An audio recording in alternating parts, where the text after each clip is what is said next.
E ao compartilhar o assunto que eu vou compartilhar hoje com vocês, a minha intenção é convencê-los que o assunto é tão sério, tão importante, que ele merece mais do nosso tempo e atenção, né? Além dessa 1 hora e pouquinho que nós teremos falando aqui hoje.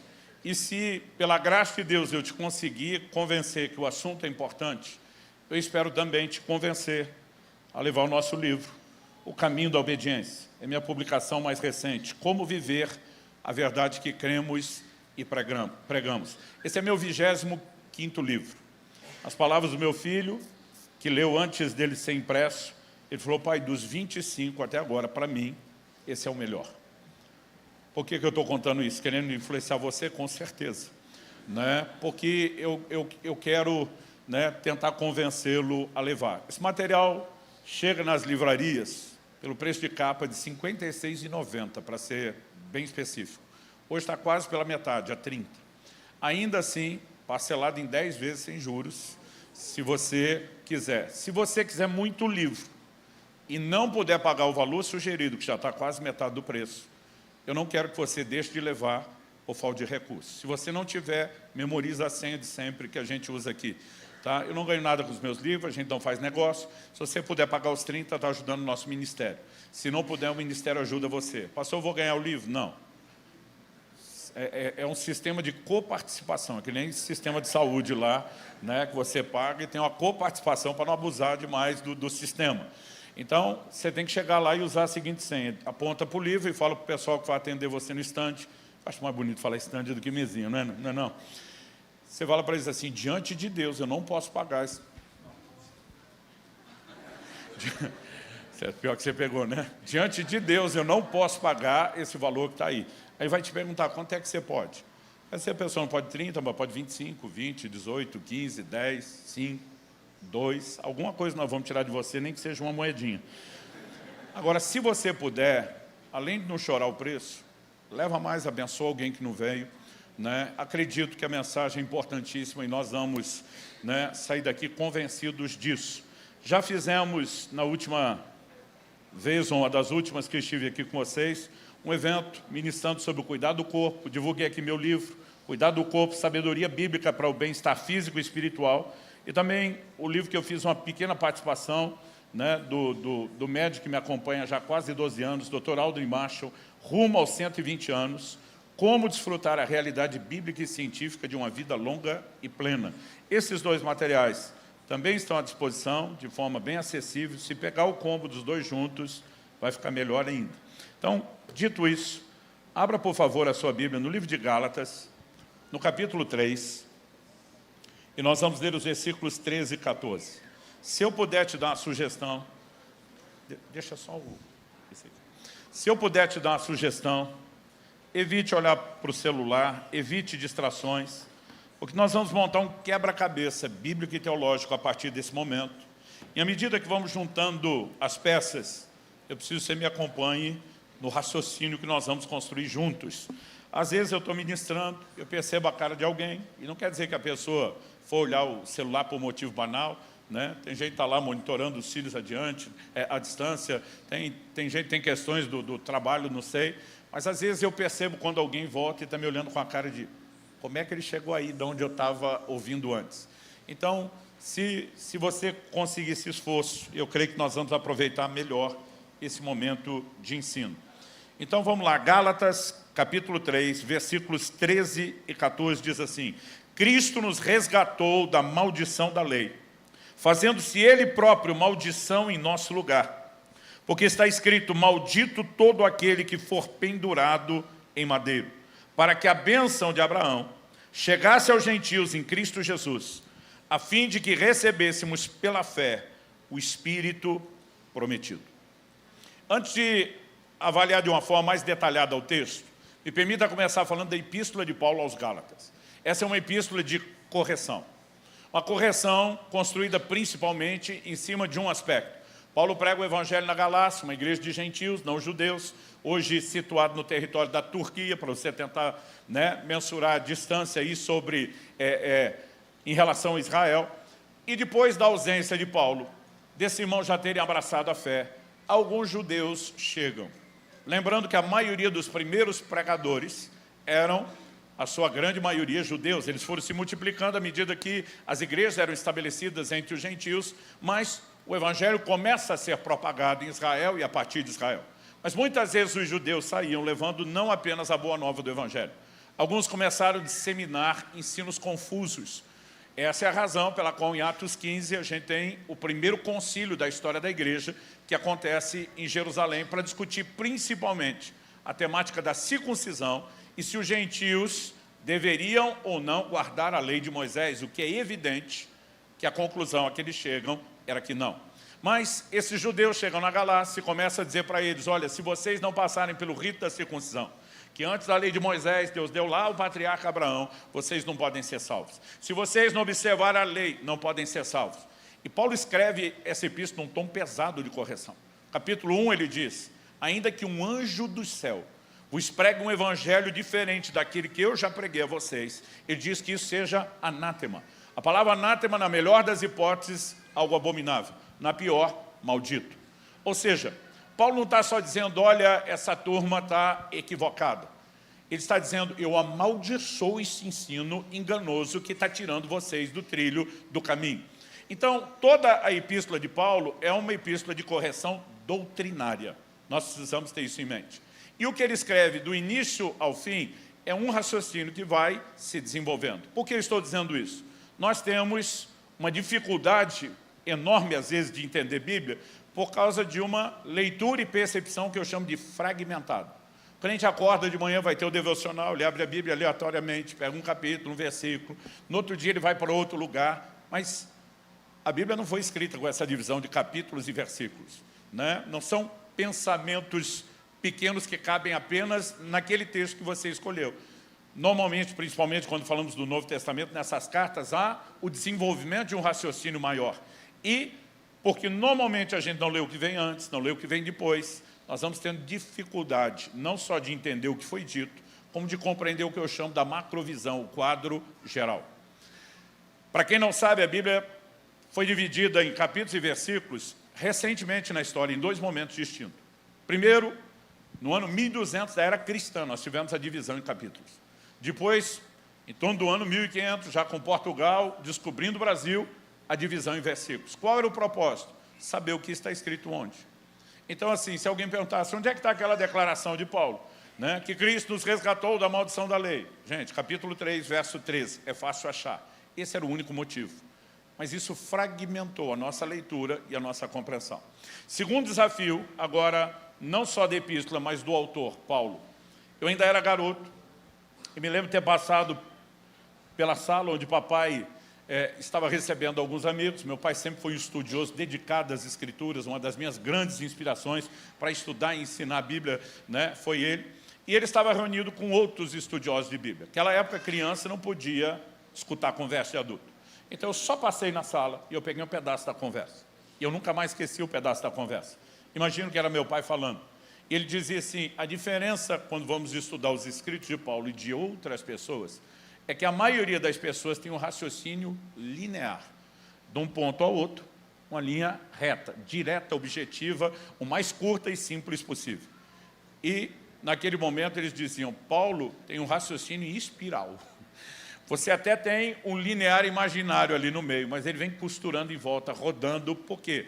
Ele vai correlacionando um monte de outros assuntos com a temática principal e amarra tudo para que a gente sempre tenha uma compreensão maior. Paulo tinha a capacidade não apenas de simplificar grandes temas em pequenas declarações, mas de amplificar alguns temas que parecem pequenos à medida em que ele ensinava. O próprio apóstolo Pedro, na sua segunda epístola, no capítulo 3, quando menciona as cartas de Paulo, e aliás Pedro foi o primeiro apóstolo a reconhecer em vida os escritos de Paulo como parte das escrituras, para quem não sabe. Né? O apóstolo Pedro fala da sabedoria que foi dada a Paulo. Ninguém questionava não apenas o conhecimento que ele tinha do Antigo Testamento, mas a revelação da nova aliança, a capacidade de aplicar isso. Ele fala da sabedoria que lhe foi dada, mas ele, ao mencionar as epístolas de Paulo, diz assim, nas quais há pontos difíceis de entender, os quais os indoutos distorcem, como também o fazem com o restante das Escrituras. Quando diz o restante das Escrituras, é evidente que ele já tratava as epístolas de Paulo como parte das Escrituras. Mas se até para Pedro era difícil entender algumas coisas que Paulo dizia, imagina para nós. Só que, ao mesmo tempo, essa brincadeira, até entre estudiosos de Bíblia, se para Pedro era difícil, imagina para nós começamos a confundir dificuldade com impossibilidade. São duas coisas completamente distintas. Por que eu digo isso, gente? Deus, que é o ser mais inteligente, incomparavelmente, mais sábio e inteligente que existe, escolheria Paulo para escrever metade do Novo Testamento se a gente não pudesse entendê-lo? Evidente que não. Então, nós não podemos confundir dificuldade com impossibilidade. Agora, nós precisamos saber driblar a dificuldade. E uma delas é sempre procurar entender esse pensamento maior e mais abrangente. Os anos se passaram, eu não esqueci essa declaração que eu ouvi da conversa do meu pai com os amigos dele, mas eu me lembro já na adolescência, eu estava ouvindo um ensino sobre santificação da irmã Valnice Milhomens. Em algum momento, ela construía a maior parte do seu ensino em cima do livro de Romanos. Ela para e diz assim, se você quiser começar a entender Romanos, ela diz, você tem que ler pelo menos umas 20 vezes seguida a carta de Paulo aos Romanos, do capítulo 1 ao 16. Ela falou, não estou falando de leitura fragmentada, do começo ao fim, para que você tenha a visão total. Eu pensei, 20 vezes essa turma que está estudando Bíblia há mais tempo que eu. Eu li Romanos 50 vezes seguido, do 1 ao 16. Eu pegava em cima do título, fazia um risquinho, né, de pé, como fosse um I. Quando lia a segunda vez, puxava a perna do L. Lia a terceira, subia o U. Lia a quarta, fechava o quadradinho. Na quinta, eu cortava no meio. Enquanto não tinha 10 quadradinhos cortados no meio, eu não lia outra coisa. Depois de umas 30 vezes, não com 20, para mim levou pelo menos umas 30, eu comecei a ter a sensação que eu tinha uma vista aérea da Epístola aos Romanos. A construção do 1, vai engatar com esse pensamento do 2, que prepara o 3 e o 4 para falar de salvação, mas do 5, o 5, 6, 7, 8, ele consegue nos apresentar a justificação e o plano da redenção de forma extraordinária. O 9, o 10 e o 11, ele faz um parênteses só para tratar de Israel e a igreja, uma daquelas viradas do pensamento, do raciocínio em espiral. O 12, ele volta como fosse o final do capítulo 8, como se ele nem tivesse lidado com aquele parênteses, né? Então, de repente, você começa a perceber, é um consenso, não há melhor forma de entender os escritos de Paulo, a não ser buscando o pensamento maior. Dito isso, nós vamos expandir esses dois versículos, porque neles Paulo resumiu todo o plano da redenção, né? E para que a gente consiga fatiar isso de forma devida, eu quero destacar 3 expressões-chave no texto que nós lemos. A primeira está na frase, Cristo nos resgatou da maldição da lei. Nós precisamos entender o que é esse resgate, o que é a maldição, porque ele não fala de maldição qualquer, ele fala de uma maldição específica da lei. Então, a nossa primeira expressão-chave, eu vou pedir que você repita comigo, é resgatados da maldição. Você pode dizer? Só mais uma vez, como se você estiver jantado. Vamos lá. Resgatados da maldição. Ok. Depois de dizer que nos resgatou da maldição da lei, fazendo-se ele próprio maldição em nosso lugar, porque está escrito, ele vai citar um texto de Deuteronômio, o maldito que foi pendurado em madeiro. Ele diz, para quê? Qual o propósito de tirar da maldição? Para que a bênção de Abraão chegasse aos gentios em Cristo Jesus. Então, não é só sair da maldição para o lugar de neutralidade, é da maldição para a bênção. Mas não é uma maldição qualquer, é uma maldição específica, da lei, que nós vamos procurar entender. E também não é bênção qualquer. Efésios 1:3 diz que nós fomos abençoados com toda a sorte de bênçãos nas regiões celestiais em Cristo Jesus. Não estou dizendo que não tem outra. Mas o que Paulo está apontando é uma bênção específica, a bênção de Abraão. E nós precisamos entender o que é que significa. Essa era a nossa segunda expressão-chave e o segundo, né, fundamento ou coluna sobre o qual nós vamos construir a ideia. Então, se você puder, diga comigo, bênção de Abraão. Ok. Depois de falarmos sobre a bênção de Abraão, e cada vez que eu estiver indo tópico a tópico, nós vamos deixar essas frases aqui só para te ajudar a entender em que parte nós estamos. Existe no final do verso 14 a declaração, a fim de que recebêssemos pela fé. A fim de que? Indicativo de propósito. Qual é o grande final, o propósito de tudo? A fim de que recebêssemos pela fé o Espírito prometido. O Espírito prometido será a nossa terceira expressão-chave. Eu vou pedir para você também dizer isso comigo. O Espírito prometido. Eu acho que nós temos uma tela também do Espírito prometido. Eu consigo vê-la pela fé. Bom, eu quero começar então fatiando essa construção do raciocínio de Paulo nesses três aspectos. Eu quero começar pelo resgatados da maldição. Que maldição o apóstolo faz menção? Tem pelo menos dois aspectos. Cristo nos resgatou da maldição da lei. Então, ele veio nos resgatar da nossa. Mas para nos resgatar da nossa, ele se fez maldição em nosso lugar. Então, nós temos a dele. E quando a Bíblia diz, o que está escrito, maldito aquele que for pendurado no madeiro, é uma citação de Deuteronômio, capítulo 21, versos 22 e 23. Onde nosso Senhor morreu? Num madeiro. Isso havia sido predito, profetizado pela lei, pelas escrituras proféticas. Outro dia alguém falou, mas na época de Jesus, o Império Romano, porque quando eu era criança achava que só tinham crucificado Jesus e os dois ladrões, a direita e a esquerda. Né? Depois, estudando a história, eu descobri que o Império Romano crucificou incontáveis milhares de pessoas. Alguém falou, mas era a forma mais comum de execução. Falei, podia ser comum quando aconteceu. Quando foi predito, ninguém fazia isso. Agora, quando aconteceu, ninguém era tirado do madeiro no mesmo dia. E se você olhar a palavra profeta Deuteronômio 21, 22, 23, diz, se alguém houver pecado passível da pena de morte e tiver sido morto e o pendurares no madeiro, o seu cadáver não permanecerá no madeiro durante a noite, mas certamente o enterrarás no mesmo dia, porquanto o que for pendurado no madeiro é maldito de Deus. Essa é a citação de Paulo.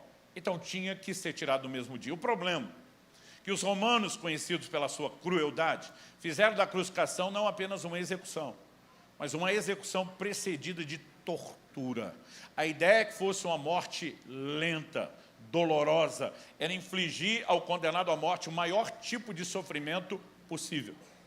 Se você for ler os dados da história, as pessoas ficavam em média de 2 a 3 dias agonizando na cruz antes de finalmente morrer.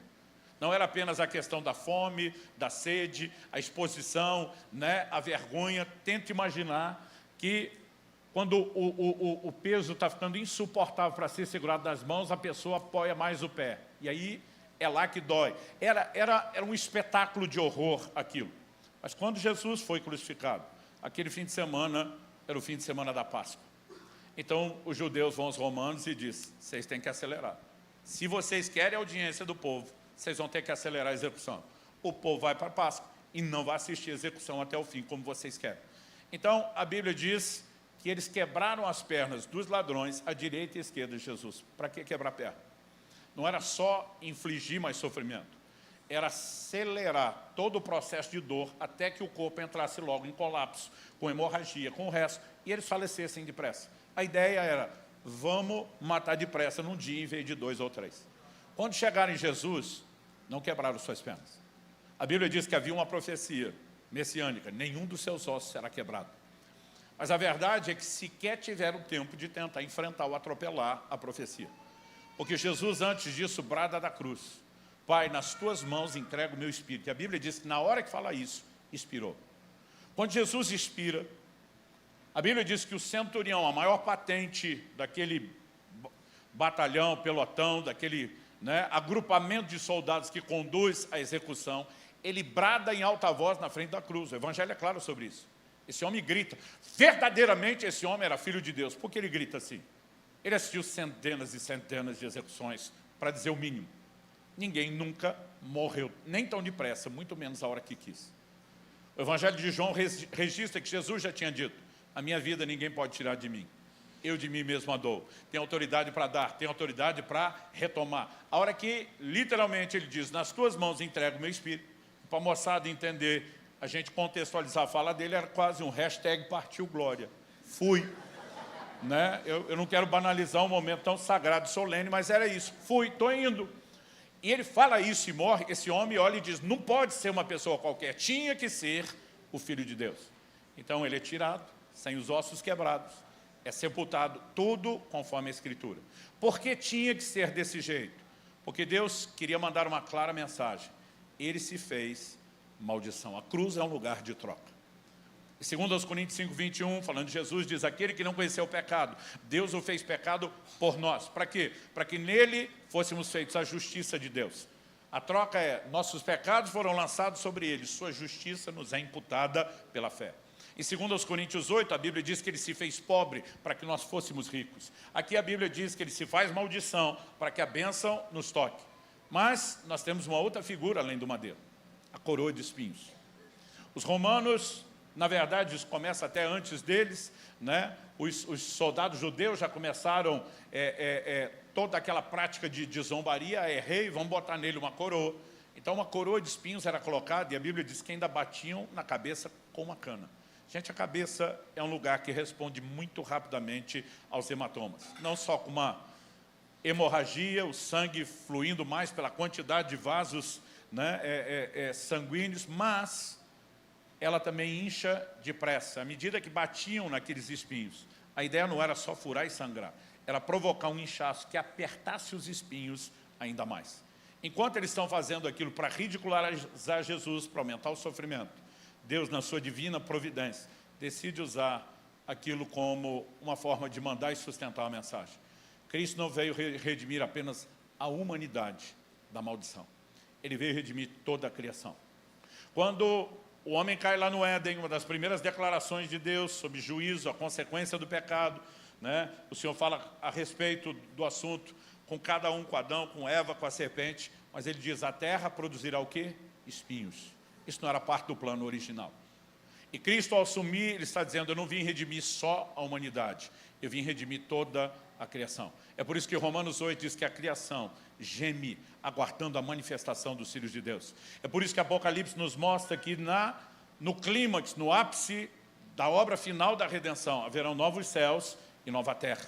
Tudo isso é parte de uma mensagem, que precisa provocar a minha e a sua fé. Cristo veio com um propósito. Ser resgatado da maldição não é algo assim, olha, quem quiser pega. É parte do grande plano divino. Agora, o que nós precisamos entender é a nossa parte. Porque a Bíblia diz que ele veio nos resgatar da maldição da lei. Então, eu não estou dizendo que outros desdobramentos de maldição não possam ser entendidos, assim como não podemos dizer que não há outras bênçãos específicas que faz parte da vida cristã, mas nós precisamos entender que o raciocínio todo é, nos tira da maldição da lei, uma maldição específica, para que a bênção de Abraão, uma bênção específica, nos toque. Então, antes de explicar a bênção específica, a maldição específica. O que era essa nossa maldição, chamada de maldição da lei? O livro de Êxodo toca no assunto, o livro de Levítico talvez fale até mais do que isso, mas quem mais repete o assunto é o livro de Deuteronômio, o 5º livro do Pentateuco, os 5 primeiros livros da Bíblia que são atribuídos a Moisés. Em Deuteronômio 11, dos versos 26 a 28, nós lemos, eis que hoje eu ponho diante de vós a bênção e a maldição. A bênção, quando cumpridos os mandamentos do Senhor, vosso Deus, que hoje vos ordeno. A maldição, se não cumpridos os mandamentos do Senhor, vosso Deus, mas vos desviardes do caminho que hoje vos ordeno. Então, basicamente, o que Deus falou. Se me obedecerem, bênção. Se desobedecerem, maldição. O que é a maldição da lei? Era a maldição decorrente da desobediência aos mandamentos divinos. Deuteronômio 30, 15. Eis que eu coloco diante de vós a vida e a morte. Verso 19. A bênção e a maldição. Aí Deus diz, escolhe vida, escolhe direito. Basicamente, ele está dizendo que são 2 caminhos. A consequência depende da sua escolha. Se obedecer, bênção. Se desobedecer, maldição. Agora, se você quiser uma lista detalhada das bênçãos da obediência, Deuteronômio 28, de 1 a 14. O Senhor disse, atentamente ouvires a minha voz e tiveres o cuidado de guardar cada um dos mandamentos e estatutos que eu hoje te ordeno, essas bênçãos virão sobre vocês e os alcançarão. Bendito serás no campo, bendito serás na cidade, bendito o teu cesto, bendito a tua amassadeira, bendito o fruto do teu ventre. Você pode ler a lista toda. Mas do verso 15 em diante, vem uma lista ainda mais detalhada das maldições.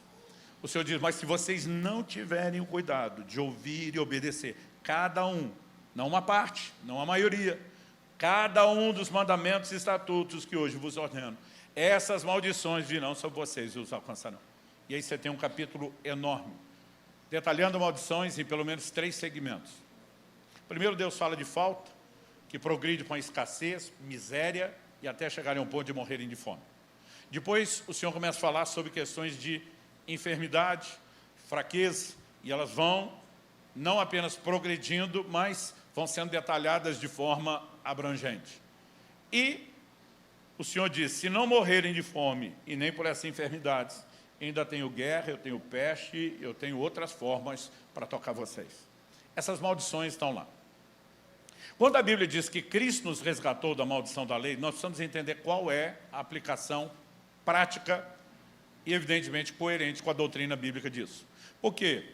Eu tenho visto muita gente simplesmente tomada de um pensamento confuso, de se Cristo nos resgatou da maldição da lei, então não tem mais maldição. E não pense você que é pouca gente que pensa isso. Um dia eu estava conversando com um grupo de pastores e líderes, falando, gente, nós precisamos ensinar mais o povo a respeito de santidade. E comentei com eles. Um dia uma pessoa me abordou e falou, por que é que você fala tanto de santidade? Eu falei, eu vou te responder com a pergunta, por que é que você não fala? Eu falei, santidade não é um assunto periférico ou secundário da doutrina cristã. Efésios 1,4 diz que Deus nos elegeu nele, antes da fundação do mundo, para sermos santos e irrepreensíveis. É parte do propósito da criação. Então você está achando que eu falo muito sobre algo que é tão central no plano divino? Eu é que preciso te perguntar, por que você não fala? E nesse momento, encorajei os pastores, nós temos que falar mais sobre isso. Inclusive, não apenas pregar ao nosso povo que tem perdão e restauração para quem peca, mas também lembrá-los que é melhor não pecar do que pecar e ser restaurado depois. Porque todo pecado, ainda que perdoado, vai deixar consequências. E aí vem trazendo a lista de exemplo bíblico. Deus, por exemplo, quando Moisés intercede, não mate essa geração, depois dele descer do monte, quebrar as tábuas, que Deus diz, sai do meio deles que eu vou acabar com essa turma. Moisés intercede, Deus diz, tá bom, eu perdoei o pecado deles, eles não vão morrer hoje. Deus diz, manda dar meia volta para o deserto, eu vou matá-los aos poucos, em 40 anos. Mas foram perdoados? Foram. Mas tiveram consequência? Tiveram. Deus diz, nenhum deles vai entrar na terra que eu prometi. A próxima geração entra, eles vão ficar de fora. Você olha o próprio Moisés e Arão, Deus manda falar a rocha, e eles vão lá e acabam ferindo. O Senhor o chama depois disso, porque você me desobedeceu, você não entra na terra. Moisés insiste com Deus, Deus diz, não toca no assunto, não vai entrar. Você vai ter consequência do pecado que foi perdoado.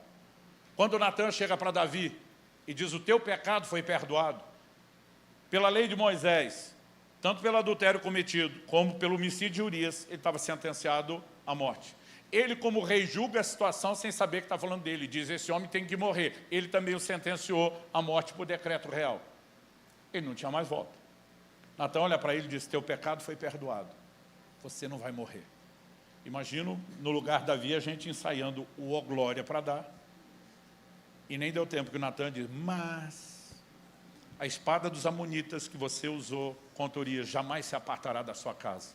Mas o que você fez com a mulher do cara escondido vão fazer com as suas à luz do dia. Nas minhas contas, levou pelo menos 11 anos.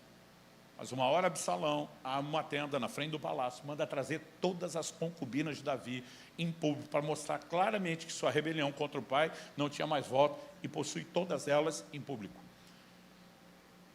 E o que mais desespera Davi, Deus diz, a criança que foi gerada a partir dessa relação vai morrer. Davi diz, a criança não, Senhor. Ele fica 7 dias prostrado em jejum. Deus, a criança não, poupa a criança. E Deus olhando para ele, dizendo, vai morrer, vai morrer, vai morrer, morreu.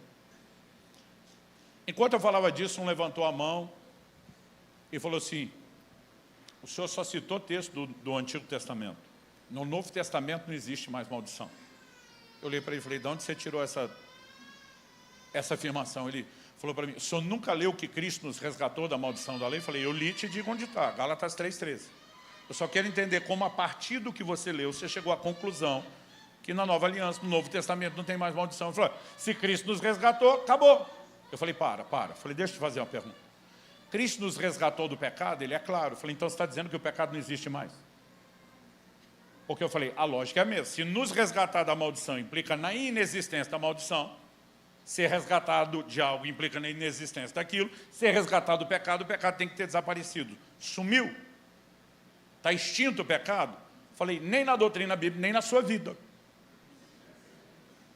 Aí eu falei, vou te fazer outra pergunta. Cristo nos resgatou da morte? Agora ele não queria falar mais nada.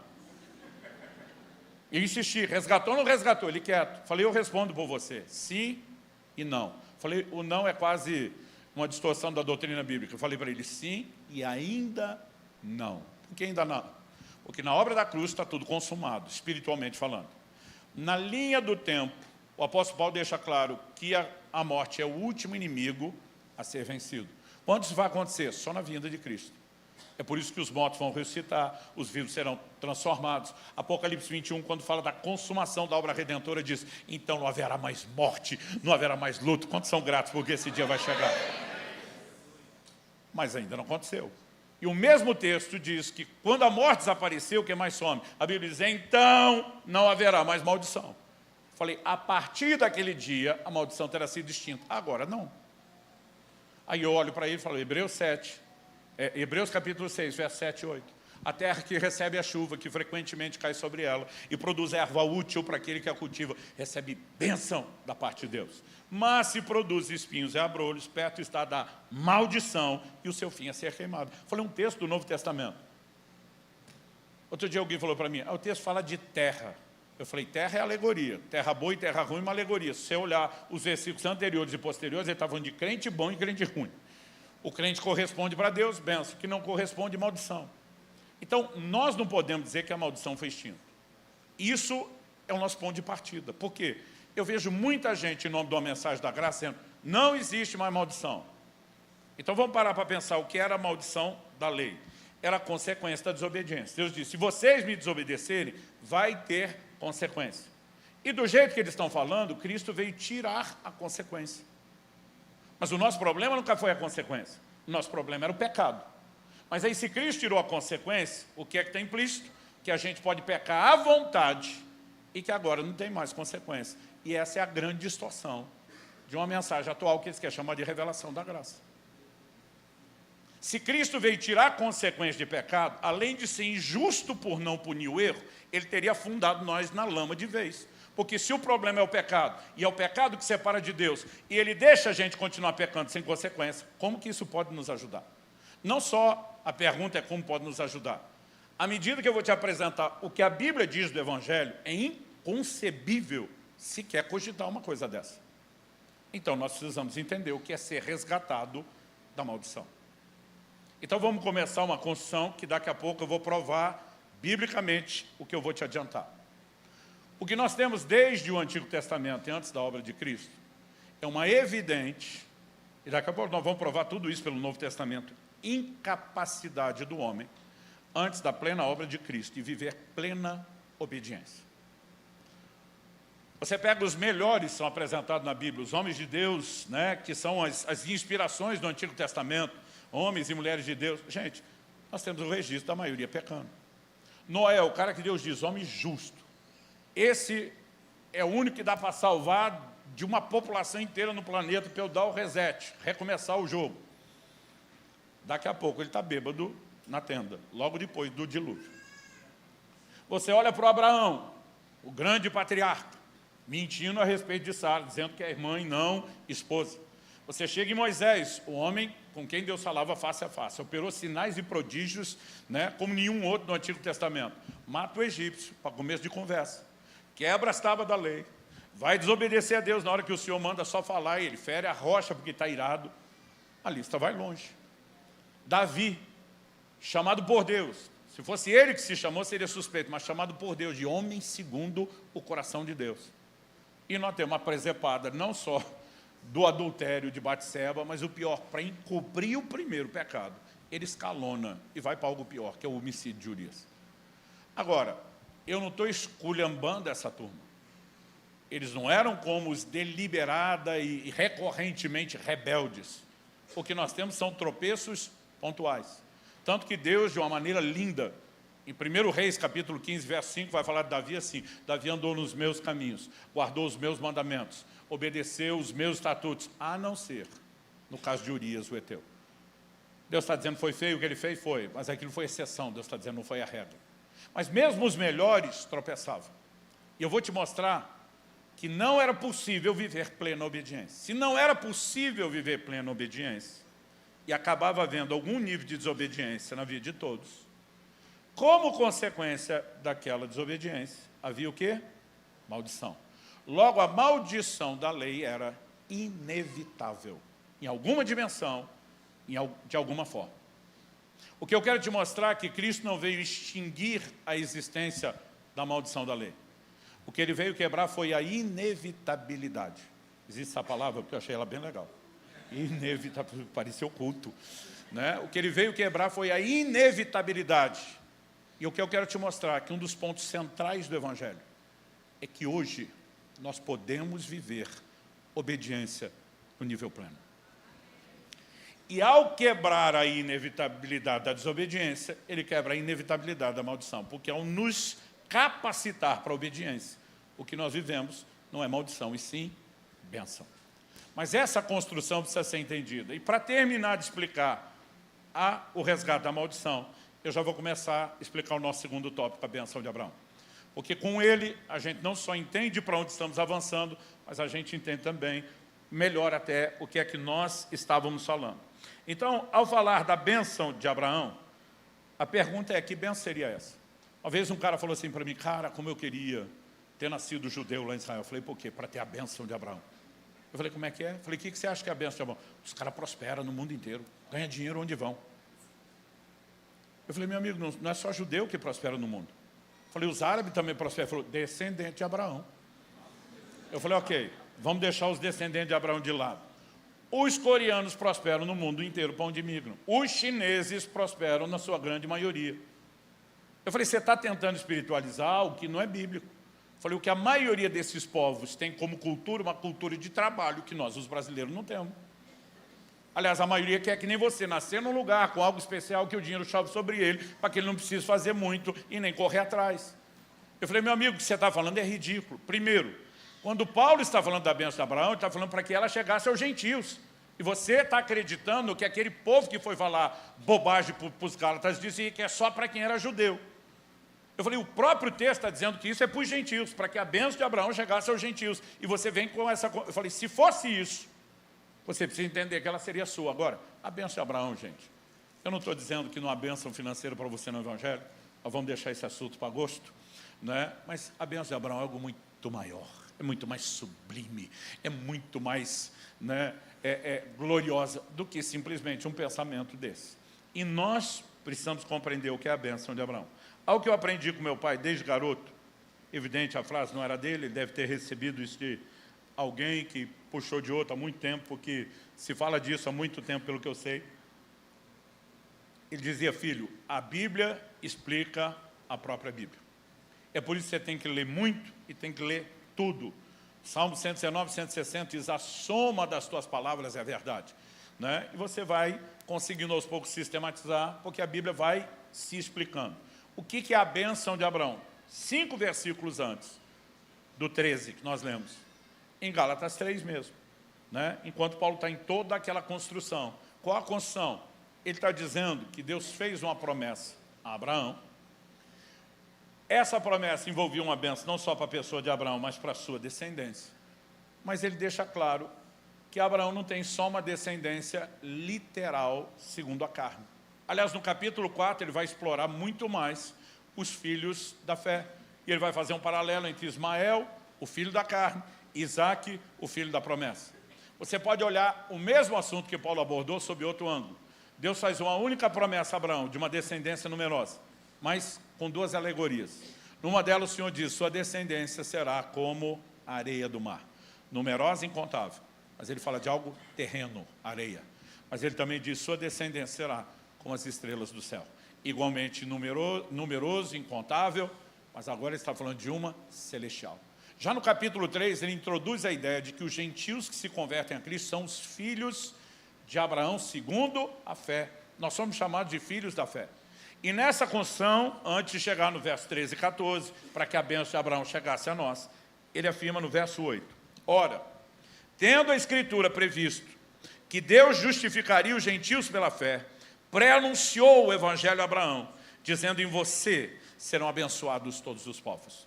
Para aqueles que usam as versões mais antigas, clássicas de Almeida, em ti serão benditas todas as famílias da terra. Onde isso está? Gênesis 12. Deus não disse para Abraão apenas que abençoar ao patriarca.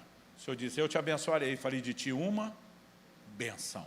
O propósito da minha benção é que ela não pare em você, ela vai transbordar pela sua linhagem. E um dia, de você e da linhagem natural, ela vai transbordar para toda a terra. Os judeus não se davam com os samaritanos, mas em João 4, numa conversa com uma mulher samaritana, Jesus diz: ei, a salvação vem dos judeus, do patriarca Abraão. Há uma promessa, isso era indiscutível. Mas o propósito não é que parasse ali. Então, a Bíblia está dizendo que Deus pré-anunciou, anunciar de antemão. Muito tempo antes, Deus anuncia de antemão a inclusão dos gentios. Os judeus se orgulhavam de ser filhos de Abraão, como se o reino de Deus fosse propriedade deles.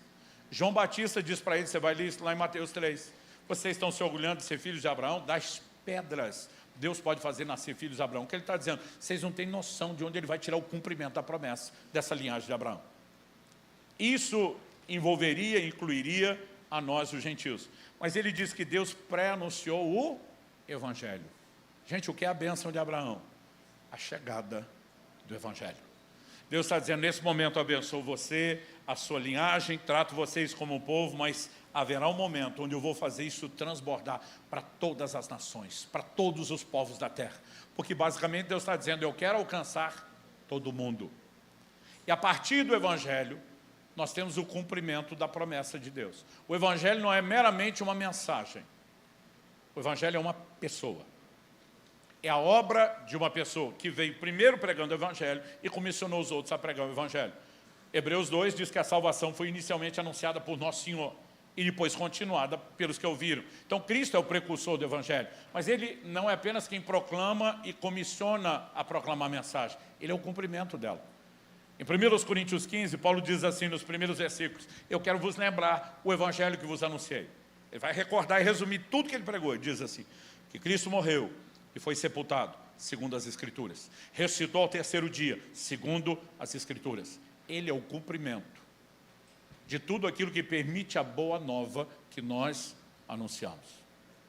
O que é a bênção de Abraão é a chegada do Evangelho com toda a concretização da obra de Cristo. A partir desse momento, algo mudaria sobre a inevitabilidade da maldição da lei. E eu e vocês seríamos conduzidos por Deus a acessar algo que nunca pôde ser acessado antes. E aí, eu quero que você vá para outro escrito de Paulo que fala exatamente sobre isso, que é Romanos capítulo 8, versículos 3 e 4. Eu estou lendo a Nova Almeida atualizada. Romanos 8, 3 e 4 diz assim, porque aquilo que a lei não podia fazer, traduções mais antigas diz o que era impossível a lei, o que a lei não podia fazer por causa da fraqueza da carne, aqui é o motivo, isso Deus fez enviando o seu próprio Filho em semelhança de carne pecaminosa e no que diz respeito ao pecado. Deixa eu fazer uma pausa antes de ler a continuação. O que a lei não podia fazer, Deus fez quando enviou seu Filho. Traduzindo, o que a lei, que esses judeus estão tentando jogar vocês debaixo dela, Gálatas, nunca resolveu. Quem veio resolver foi Cristo. Então, Paulo está argumentando que eles estão pregando para vocês é um retrocesso, não é avanço na fé. Porque quem veio resolver foi Cristo. A lei nunca resolveu o problema. Aí ele fala que Cristo veio em semelhança de carne pecaminosa, no que diz respeito ao pecado, e assim Deus condenou o pecado na carne, a fim de que é indicativo de propósito, a exigência da lei se cumprisse em nós, que não vivemos segundo a carne, mas segundo o Espírito. Então, antes de fatiar o texto, para ampliar, entender melhor, vamos começar primeiro, resumindo, condensando a mensagem principal. O que a lei não podia fazer, Deus fez quando enviou Jesus, quando enviou seu Filho. Se você pegar a frase de João 17, a lei foi dada por meio de Moisés, a graça é a verdade por meio de Jesus, e juntar com Romanos 8,3, a gente pode dizer assim, o que a lei, revelada e entregue por meio de Moisés, nunca pôde executar, a graça, manifestada por meio de Jesus, veio finalmente tornar possível. Então a pergunta é, o que é que ele veio tornar possível? Nós vimos que o verso 4 diz, a fim de que a exigência da lei se cumprisse em nós, os que foram alcançados pelo Evangelho, a bênção de Abraão, ela não se cumpria antes. Gente, pergunta simples, qual era a exigência da lei? Só tinha uma, obediência. Se atentamente ouvires a voz do Senhor teu Deus e tiveres o cuidado de guardar cada um dos mandamentos e estatutos que eu hoje te ordeno. Deus nunca esperou outra coisa. Por que é que ele deu uma lei? Não para que ela fosse quebrada, mas para que ela fosse obedecida. Aliás, a definição de pecado, em 1 João 3,4, é a transgressão da lei. Evidentemente, a lei divina. Então, o que se esperava? Pastor, mas já teve mudança de lei. É verdade. Hebreus capítulo 7, diz lá no verso 12, que onde a mudança de sacerdócio, está falando da chegada da nova aliança, o sacerdócio de Cristo, que substitui o sacerdócio levítico da antiga, a mudança de lei. Em Cristo nós temos uma nova legislação. É por isso que ele diz, um novo mandamento vos dou. É por isso que você vai ver ele falando, ouviste foi dito aos antigos, cita a lei de Moisés, diz, eu estou dizendo outra coisa. Mas mesmo com a mudança de lei, continua tendo lei. Porque alguns pegam lá Romanos 10,4, o fim da lei é Cristo, para dizer que não tem mais lei nenhuma. Não, ele está falando do fim de uma específica, que foi substituída por outra. Agora que uma nova foi dada, qual a exigência? A mesma. Jesus diz, façam discípulos das nações, batize-os em nome do Pai, do Filho e do Espírito Santo, ensinando-os a guardar tudo o que eu vos tenho mandado. Não se espera outra coisa, a não ser que a gente obedeça. João 14, 21, aquele que tem os meus mandamentos e os guarda, esse é o que me ama. No verso 23, e o que me ama, guarda os meus mandamentos. A exigência da lei sempre foi uma coisa, obediência. Mas como eu disse, a plena obediência nunca foi possível. Mas ela se tornaria, a exigência da lei poderia se cumprir em nós a partir de Cristo. Aí a pergunta é, por que a plena obediência não era possível? Bom, antes de Cristo a Bíblia diz que a lei não podia resolver as coisas por um problema. Qual era o problema? Por causa da fraqueza da carne. O que é a fraqueza da carne? O próprio texto explica.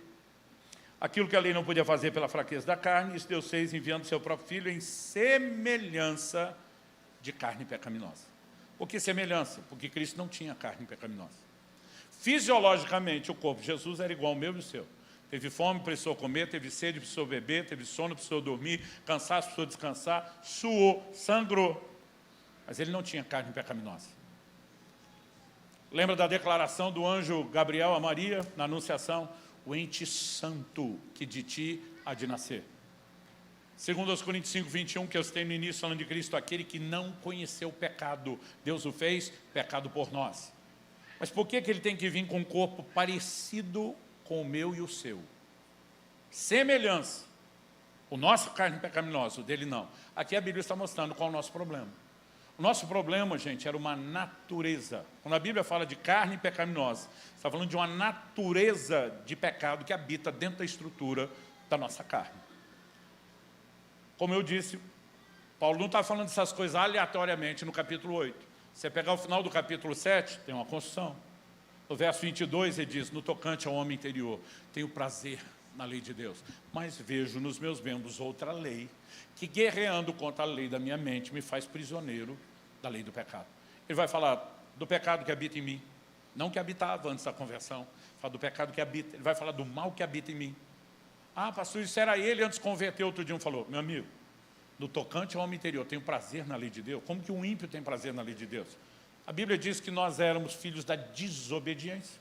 Como é que vai ter prazer na lei de Deus? Está falando de quem converteu, mas ainda tem uma estrutura carnal pecaminosa. E nós precisamos entender por que é assim. Então o problema do homem não era um problema de conduta, quando se fala do pecado.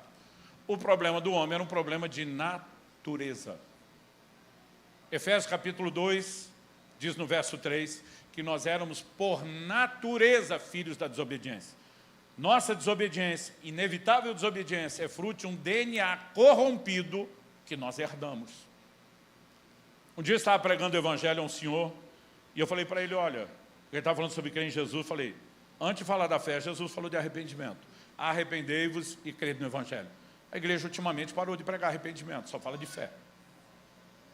Você pega Hebreus capítulo 6, os rudimentos da doutrina de Cristo, arrependimento vem antes da fé em Deus. Sempre foi essa a ordem. Falei, temos que começar pelo arrependimento. Quando eu fui introduzir a ideia de arrependimento, é porque se o homem não se reconhece pecador, porque é que ele precisa de um salvador. Quando eu introduzi a ideia de arrependimento, ele falou, não, mas eu não fiz. Eu era novo na época e ele, cabelo e a barba mais branca que a minha. Ele falou, mas eu não fiz muita coisa errada na vida. Quando ele falou que não tinha feito muita coisa errada, eu falei, nem precisava, o senhor nasceu. E quando eu falei isso, ele me olha assustado. Eu falei, pelo jeito, nunca pregaram o evangelho para o senhor. Eu falei, o seu problema é um defeito de fábrica. O senhor nasceu estragado, corrompido. Salmo 51, 5. Eu nasci em iniquidade, em pecado me concebeu minha mãe. Todinho falou para mim, não, Davi estava falando dele, não dos outros. Salmo 58:3. Os ímpios se alienam desde a madre, desde que nascem, proferem mentira. Gente, essa ideia de que o problema era de natureza, não há revelação exclusiva do Novo Testamento. Deus já começou a anunciar isso desde o Antigo. Jeremias 13:23. Deus diz assim, como o leopardo não pode mudar as suas manchas, nem o etíope a cor da sua pele. Deus dá um exemplo de um animal, de um ser humano, para dizer, você não muda a natureza. Ele vai dizer para a nação de Israel, assim também vocês não podem deixar de fazer o mal. Deus está dizendo, o problema da maldade de vocês não é conduta, é natureza. E como o problema começou? Paulo resume isso em Romanos 5:12, dizendo, por meio de um só homem. Repita comigo, um só homem. Só precisou de um para estragar tudo. Entrou o pecado no mundo, através do pecado é a locomotiva, vem a reboque o próximo vagão, a morte. E a morte, seguindo o pecado, passou a todos os homens. 2 versículos depois ele vai dizer, mesmo para aqueles que não pecaram à semelhança de Adão. Então 2 versículos ele está dizendo quem que é o primeiro homem? Adão. O que é que aconteceu em Adão? Paulo está fazendo uma releitura lá do livro de Gênesis. Então vamos voltar lá para o livro de Gênesis. Quando Deus cria o primeiro homem, como Deus o criou? Conforme sua imagem e semelhança. Então se Deus é santo e sem pecado, e faz o primeiro homem parecido consigo, como que o primeiro homem foi feito? Pode responder sem medo, não é pegadinha. Santo e sem pecado. Com qual propósito Deus faz o primeiro parecido consigo? Santo e sem pecado. Ele estava interessado nas réplicas que viriam do primeiro. É só olhar a lei que ele estabeleceu para toda a criação, não se limitava a animais e vegetais. Cada um reproduza conforme a sua espécie. Se ele faz o primeiro parecido consigo para reproduzir de acordo com o que foi feito, como que deveria ser o resto de nós? Todo mundo santo, sem pecado. Isso é informação que Paulo dá em Efésios 1:4, que ele nos elegeu nele, antes da fundação do mundo. Primeiro Deus vai criar o mundo, para depois criar um homem. Antes de criar o mundo, ele já tinha um plano, nos elegeu nele. Para quê? Para que fôssemos santos e irrepreensíveis. O problema é que o primeiro homem pecou. E quando pecou, ele não criou um problema só para si. Ele deformou o molde. Ele esculhambou o protótipo. Mas ele ainda continua debaixo de uma lei espiritual. Cada um reproduza conforme a sua espécie. Então, a partir de agora, Adão reproduziria não de acordo com aquilo que ele foi criado para ser, santo e sem pecado. Ele reproduziria de acordo com aquilo que ele se tornou. E todos recebemos a natureza pecaminosa que entrou no primeiro, o cabeça da raça. Foi assim que a bagunça começou. Ou seja, o nosso problema, a origem do nosso principal problema é por nascimento. Tudo deu ruim quando eu e você nascemos. O evangelho pode ser comparado a um recall. O fabricante está chamando todo mundo para consertar o defeito de fábrica. Agora, se deu ruim por nascimento, a pergunta é como é que se conserta? Por nascimento. Aí nós vamos entender o peso, a importância da conversa de Jesus com Nicodemos. Nicodemos, se alguém não nasceu outra vez, um outro nascimento. Todo dia alguém falou, de novo. Eu falei, o que é que significa de novo? Outra vez. Porque deu ruim no primeiro. Tem que nascer outra vez para consertar. Aí o Nicodemos olha para Jesus e pergunta aquela bobagem, não pensava. O senhor está querendo dizer que eu tenho que entrar no ventre de mamãe, para ser parido, dado à luz de novo?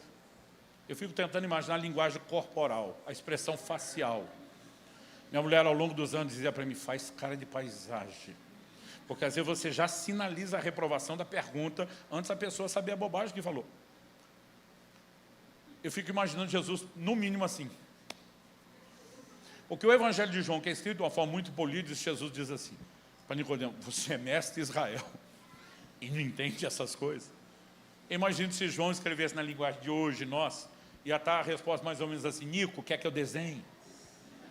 E literalmente parece que Jesus vai desenhar, porque diz, o que é nascido da carne, agora bateu no interior de São Paulo, onde eu me criei, o que é nascido da carne, é carne.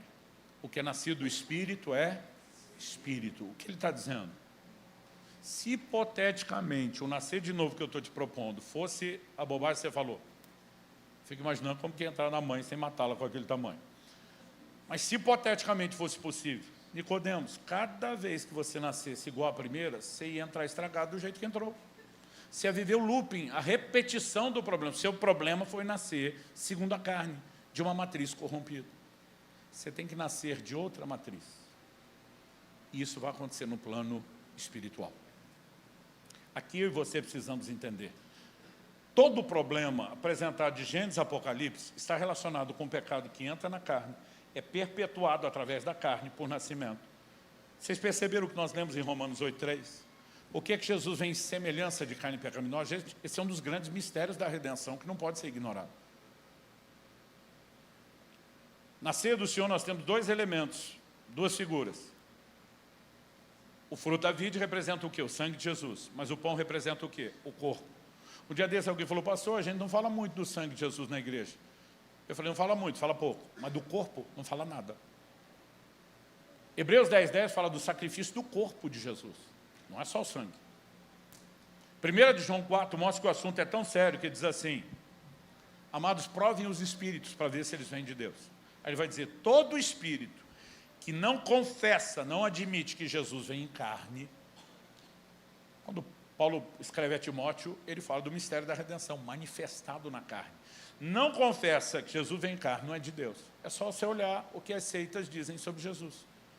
E estou falando das que falam bem dele, não das que falam mal. É um espírito iluminado, é um profeta, é um sábio. Os únicos que o apresentam como Deus encarnado somos nós. Porque os demônios evitam admitir que ele vem em carne. Porque esse é o cerne da mais esmagadora derrota que Deus infligiu sobre o plano de Satanás contra a humanidade. Então, nós acabamos de demonstrar que o pecado entra na carne e se perpetua através da carne. Por que Jesus vem em semelhança de carne pecaminosa? O texto diz assim, e assim Deus condenou o pecado na carne. Ele tinha que vir em carne para condenar o pecado na carne, porque entrou e perpetuou na carne. Agora, a pergunta não é o que ele fez na primeira vinda, condenar na carne. É o que ele fará na segunda vinda, a consumação da redenção. Filipenses 3, 20 e 21 diz, nossa pátria está nos céus, de onde aguardamos um Salvador, o qual é de transformar o corpo da nossa humilhação, conforme o corpo da sua glória. É por isso que na vinda de Jesus os mortos ressuscitam, os vivos serão transformados. Nós temos o desfecho que a Bíblia chama de a redenção do corpo. Então, o pecado que entrou na carne, perpetuou-se na carne, foi condenado na primeira vinda de Cristo, mas será erradicado da nossa carne na segunda vinda de Cristo. Então, há uma linha de pensamento sobre tudo, do início ao fim do plano da redenção, e nós não podemos ignorar isso. Agora, quando Paulo fala a respeito dessa mudança, o que eu e você precisamos entender, assim como Jesus falou, é o que de fato ele veio fazer. E eu quero que você me acompanhe em primeira carta de Paulo aos Coríntios, no capítulo 15. Nós vamos começar lendo no verso 45 e vamos pelo menos até o 49. Primeiro aos Coríntios 15, vamos um versículo de cada vez. 45 diz, pois assim está escrito, o primeiro homem, Adão, se tornou um ser vivente. Algumas traduções mais antigas dizem alma vivente. E diz, mas o último Adão é espírito vivificante. Eu devia ter uns 15 anos de idade quando eu prestei atenção nesse versículo a primeira vez. Eu digo isso porque foi com 15 anos de idade, fui cheio do Espírito Santo, comecei a querer estudar e entender a Bíblia. Eu já se lia a Bíblia em casa, não era a minha primeira vez lendo, eu nunca tinha prestado atenção. Eu lembro que eu falei, peraí, o primeiro homem é Adão, o último Adão. Eu parei e falei, tem outro Adão na Bíblia, além do marido da Eva, o cara do Éden? A gente não tinha uma riqueza de material de consulta, não tinha nada online. Fui para o meu pai, o maior estudioso de Bíblia que eu tinha acesso. E perguntei para ele, pai, existe algum outro Adão, além do marido da Eva, o cara do Éden? E meu pai raramente respondia uma pergunta sem fazer outra. Ele olha para mim e diz, está perguntando por quê? Falei, porque eu estava lendo 1 Coríntios 15, Paulo fala do primeiro, do último Adão, ele me fala uma mãozinha assim, um sinal de para de falar e diz, se fala de outro é porque tem. Aí eu sinto minhas orelhas crescendo, que a hora que você tem a consciência da estupidez da pergunta, é lógico que tem outro. Falei, ok, reformulando a pergunta, quem é o cara? Nunca ouvi de outro Adão. Aí do nada tem outro Adão, como se todo mundo tivesse saber quem é. Quem é o cara? E outra coisa que meu pai fazia comigo e com meus irmãos, a gente achava que era quase um terrorismo de tão rígido era o treinamento, ele não dava a resposta assim fácil de mão beijada. O exercício era, vocês têm que aprender a pensar. Meu pai aponta para a Bíblia aberta e diz, volte a conversar com o texto. Que tudo que você precisa está lá. O conversar é ler, reler, faz perguntas, você vai chegar à conclusão. Papai jogava duro nisso. Fico imaginando se ele estivesse vivo hoje. Porque às vezes você bota um banner lá, no dia 3 de agosto, em Goianésia, teremos a conferência O Caminho da Obediência, na Alcance Goianésia, às 19 horas, no endereço tal, com o pastor Luciano. Gente, olha os comentários. Que dia mesmo? Onde vai ser? Que hora? Gente, só eu que sou tentado. Minha interação em rede social é baixa, por vários motivos. Eu não tenho tempo, não dou conta de tanta gente falando, comentando. Mas, assim, as poucas vezes que eu tenho vontade de interagir é quando eu vejo essas perguntas. Eu tenho vontade de dizer assim, amado, a resposta à sua pergunta e todas as outras possíveis e imagináveis já estão respondidas no banner acima, que você, preguiçoso, caixa alta, não quer ler. E a gente tem que vir ler para você o que já estava ali o tempo. Eu fico pensando, papai tivesse viu, ele aponta para mim, ele se recusa a responder, ele diz, volta a conversar com o texto. Pai, mas o senhor já sabe, volte a falar com o texto, sim, senhor. Aí eu volto e começo tudo de novo. Sim, está escrito, primeiro homem, Adão, marido da Eva, o primeiro cara lá, que bagunçou tudo, se tornou um ser vivente. Mas o último Adão, variável X, quem quer que seja na equação, é espírito vivificante. Falei, peraí, isso não é uma comparação, é contraste. Um é um ser vivente, alma vivente. Alguém o fez viver, recebeu vida de alguém, logo ele é uma criatura. Ele recebe vida. O outro é um comunicador de vida, espírito vivificante, é criador. Quando eu me dei conta da comparação, eu passei a ver os próximos versículos com esse olhar. 46. O que vem primeiro, a ordem cronológica de aparecimento, não é o espiritual, e sim o natural. Então, marido da Eva é natural. Depois, na linha do tempo, vem o espiritual. Variável X é espiritual. 47. O primeiro homem, lembra como Deus fez o primeiro? Formado do pó da terra é terreno. O cara do Éden é terreno. O segundo homem é do céu. A variável X é celestial. Então aqui a gente sabe que em vez de criatura é criador, em vez de natural é espiritual, em vez de terreno é celestial. E o verso 47 eu chamo de homem. Quem quer que seja, tem que ser homem e ter tudo isso. Gente, que é o único homem que cabe nessa descrição. João capítulo 1, verso 3 diz, tudo quanto foi feito por intermédio dele. Sem ele, nada do que foi feito se fez. Pastor, é o homem criador? Não, é o criador que se fez homem. Eu parei de ler, fui para o meu pai e falei, último Adão, Jesus, ele, aham. Como que ele diz assim, finalmente enxergou o que estava explicado lá o tempo todo. Quando ele fez o ahá, e eu entendi que ele concordou, aí eu fico bolado. Porque eu sou parte de uma geração, gente, que o maior vilão da Bíblia, depois do Satanás, era o Adão.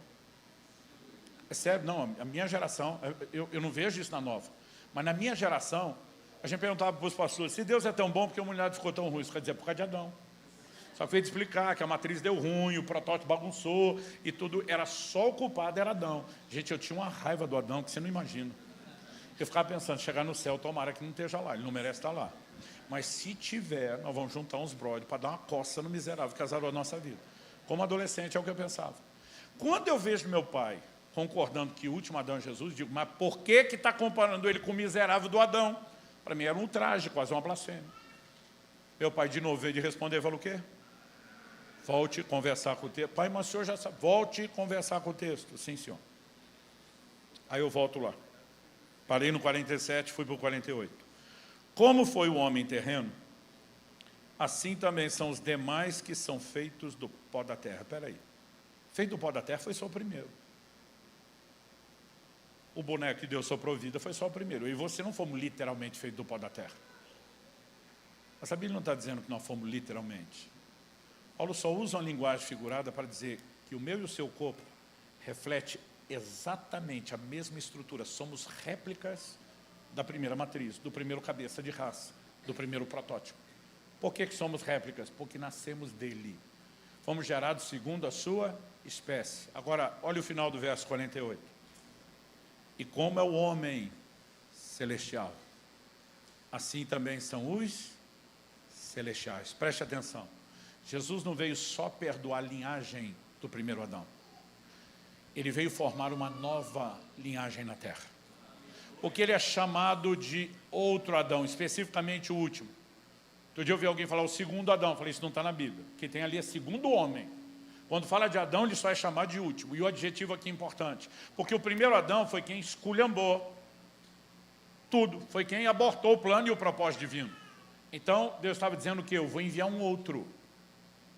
Que diferente do primeiro não vai falhar. Então ele não pode ser só segundo, ele é o último. Porque depois desse não haverá necessidade de outro. Esse vem para cumprir o plano e o propósito da criação. Como que o último Adão, o segundo homem, entra no mundo? Santo e sem pecado. Esse é o recomeço. E ele diz, Nicodemos, o primeiro Adão, ele reproduz segundo a carne porque é natural, é terreno. O último Adão é espiritual, é celestial. Reproduz segundo o Espírito. O novo nascimento é no Espírito.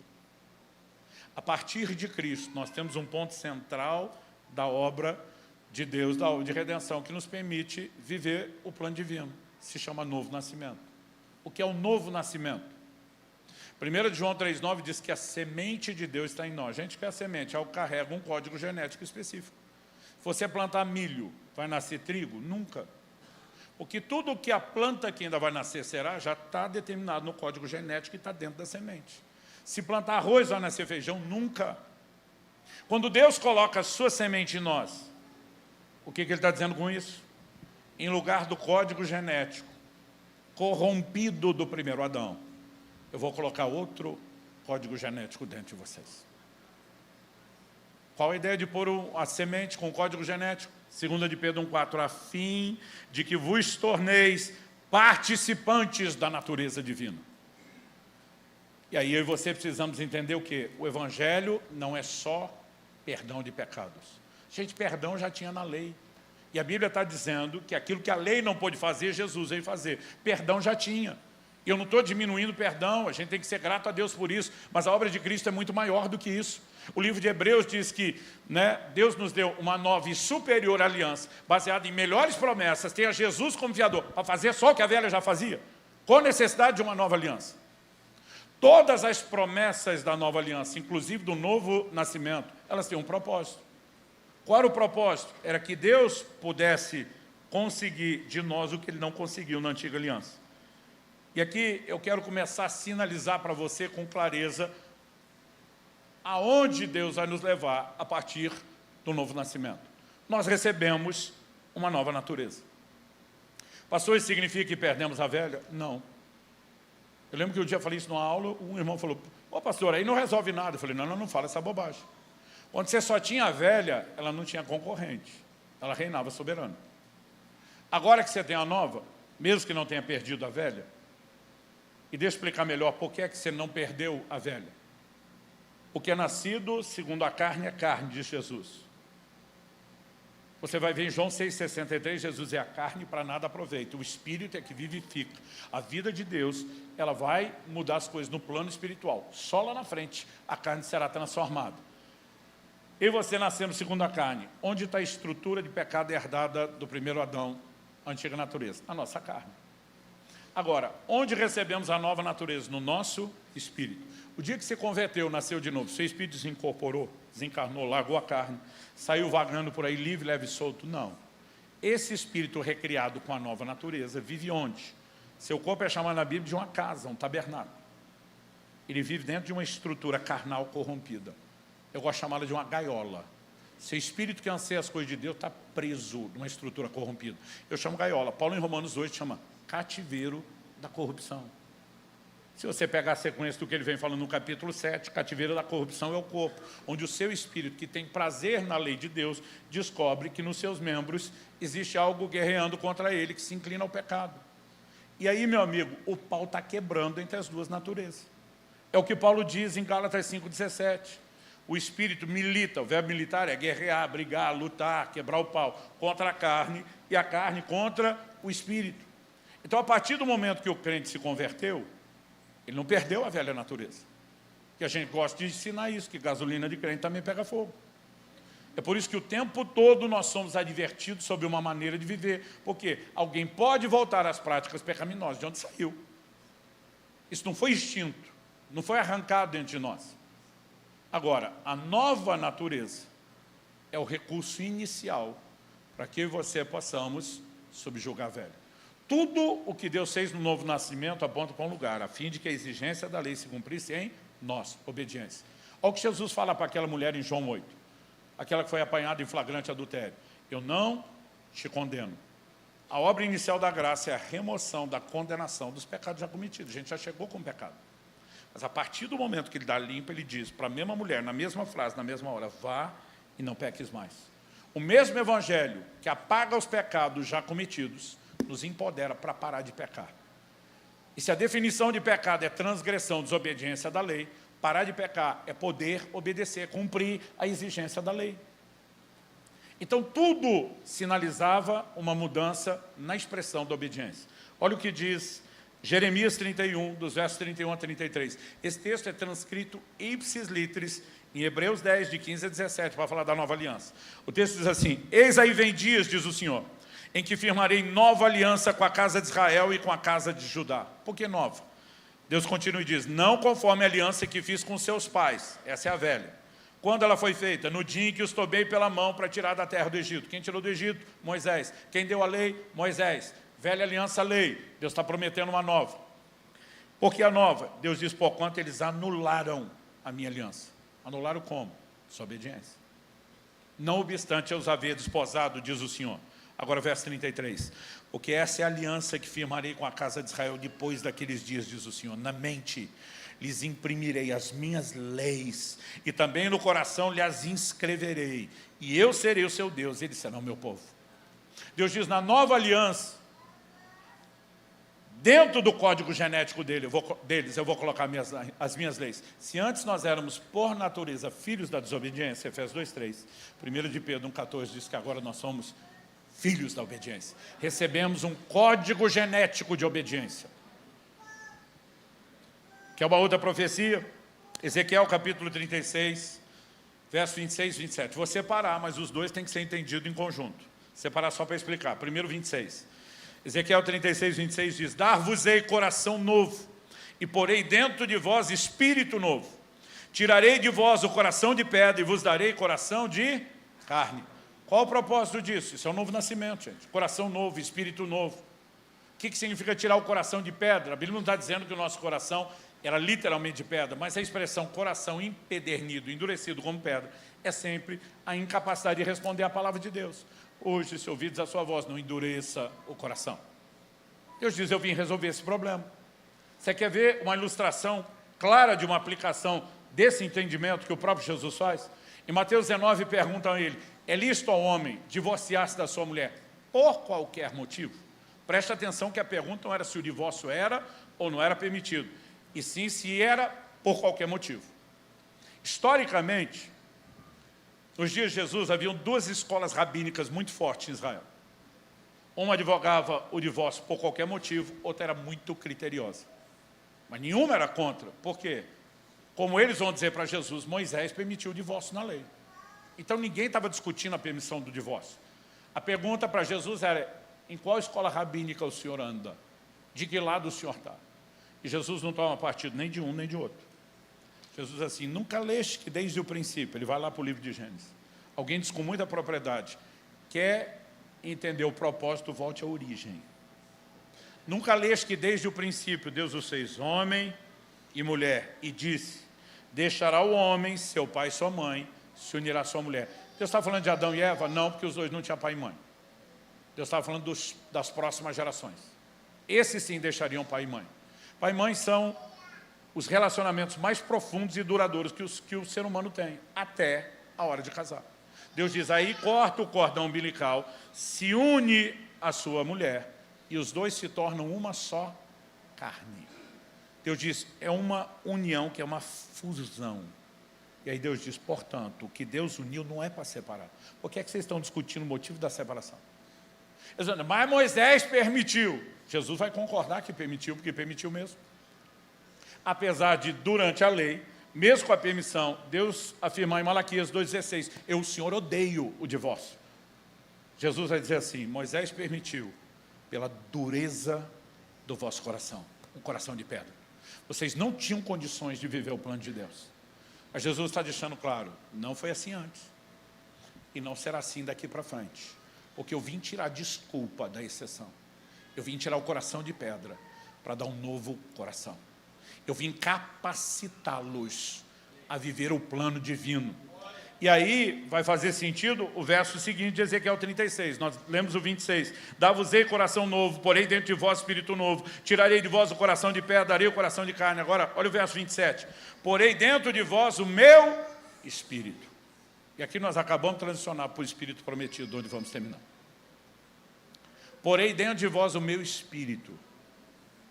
Deus estava prometendo algo que eles não tinham na velha aliança. O Espírito vinha sobre as pessoas em momentos específicos. Ninguém carregava o Espírito Santo habitando dentro de si. Isso é uma realidade do novo nascimento, do Novo Testamento. E aí você vai entender, Paulo está dizendo, a fim de que recebesseis o Espírito prometido. Efésios 1,13 diz, depois que ouvisse a palavra da verdade, o evangelho da vossa salvação, tendo nele também crido, foste selados com o Santo Espírito da promessa. Aos Efésios ele não usa o termo Espírito prometido, é o Espírito da promessa. Pedro, no dia de Pentecostes, Atos capítulo 2, do 37 ao 39, arrependei-vos e convertei-vos, para que sejam perdoados os vossos pecados, cada um de vós seja batizado em nome do Senhor Jesus Cristo e recebereis o dom do Espírito Santo. Aí o verso 39 diz, porque para vós é a promessa, para os vossos filhos, para os que estão longe, para os que Deus vai chamar o tempo todo, ele é chamado de a promessa. Outro dia alguém falou para mim, vocês pentecostais falam demais do Espírito Santo. Eu falei, meu amigo, se você entender redenção, você não pode deixar o Espírito Santo fora da equação. Como é que nós falamos demais? Eu falei, vocês que falam de menos. É o Espírito prometido. Ah, porque Jesus prometeu? Não, ele reprometeu, ou reenfatizou. Por pelo menos 2 vezes você vai ver Jesus dizendo, eis que envio sobre vós a promessa do meu Pai. Ele está dizendo, já está prometido há muito tempo. Eu vim viabilizar o cumprimento. E aí Deus diz, porei dentro de vós o meu Espírito. Para quê, gente? Qual a finalidade? Por que o Espírito Santo veio habitar em mim e você? Porque não tinha mais lugar para ele no céu, ele descobriu que podia morar em mim e você de graça, sem pagar aluguel. Olha o verso 37, porei dentro de vós o meu Espírito e farei que andeis nos meus estatutos, guardeis os meus juízos e os observeis. Deus diz, além de mudar o coração de pedra por um de carne, além de dar um espírito novo, um coração novo, novo nascimento, Deus diz, eu não vou apenas dar uma nova natureza, eu vou turbinar a nova natureza com a presença do meu espírito e com uma capacitação para a obediência. Tudo do início ao fim no plano divino é uma discussão sobre obediência, começando com a quebra, com a falta dela, a desobediência do primeiro. Gente, Romanos 5,19, Paulo resume da queda ao concerto da obra de Cristo assim, como pela desobediência de um só, muitos se tornaram pecadores, pela obediência de um, muitos se tornarão justos. Obediência de um. Agora preste atenção, se Jesus, em vez de apenas perdoar pecados, vem formar uma nova linhagem de homens santos e sem pecados, se os primeiros que nasceram segundo a carne se parecem com o primeiro pecador, e Cristo é o homem sem pecado, e ele veio nos tornar semelhantes a ele, qual é o propósito do Evangelho? Deixar a gente pecar à vontade sem consequência? Gente, isso não é só equívoco doutrinário. Isso é uma afronta ao Evangelho de Jesus. O texto claramente, que nós lemos de 1 Coríntios 15, ele explica. Eu parei no verso 48. Como foi o homem terreno, assim também são os demais, são feitos do pó da terra. Como é o homem celestial, assim também os celestiais. 49 explica. Assim como trouxemos a imagem do homem terreno, traremos também a imagem do homem celestial. O Evangelho não é outra coisa, a não ser a reprodução da imagem de Jesus Cristo em nós. Romanos 8, 29, aos que dantes conheceu, também os predestinou, para que fossem conformes à imagem de seu Filho Jesus. Colossenses 3:10, quando fala do novo homem, diz que ele se renova segundo a imagem daquele que o criou. 1 João 2,6, quem diz estar nele deve andar como ele andou. 1 Pedro 2,21, ele nos deixa o exemplo para que a gente siga os seus pecados. 1 Coríntios 11:1, sede meus imitadores, como eu sou de Cristo. Efésios 4,14, até que todos cheguemos à estatura do varão perfeito. Filipenses 2,5, tende em vós o mesmo sentimento que houve também em Cristo Jesus. Segundo aos Coríntios 3,18, o Espírito nos transforma de glória em glória no quê? Na imagem do Senhor Jesus. Todo o Evangelho aponta numa direção. Eu e você temos que reproduzir a imagem do modelo de obediência. O que nunca pecou E a Bíblia diz que foi obediente até a morte e morte de cruz. Não existe um evangelho descaracterizado de obediência. Jesus pergunta em Lucas 6, 49, por que é que vocês me chamam Senhor, Senhor, e não fazem o que eu mando? A essência do senhorio é a obediência. Agora, não há salvação sem o reconhecimento do senhorio de Jesus. Se no teu coração creres que Deus ressuscitou dentre os mortos, com a tua boca confessares a Jesus como Senhor, será salvo. As pessoas estão tentando pregar uma salvação sem a essência do senhorio, que é a obediência. Eu não estou falando de obedecer para merecer a salvação.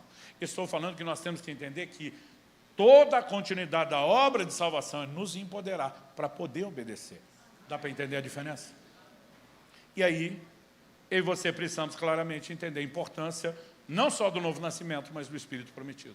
Pastor, então nasci de novo, recebi o Espírito Santo, está tudo automático e espontaneamente resolvido? Claro que não, senão a gente não estaria pregando esse tempo todo para você.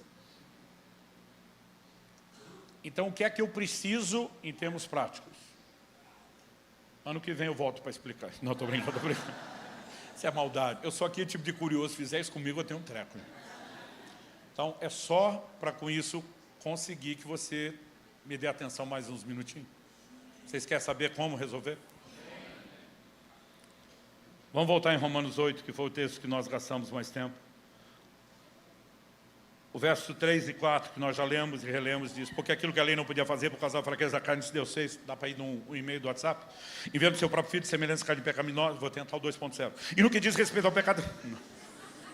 O WhatsApp não respira.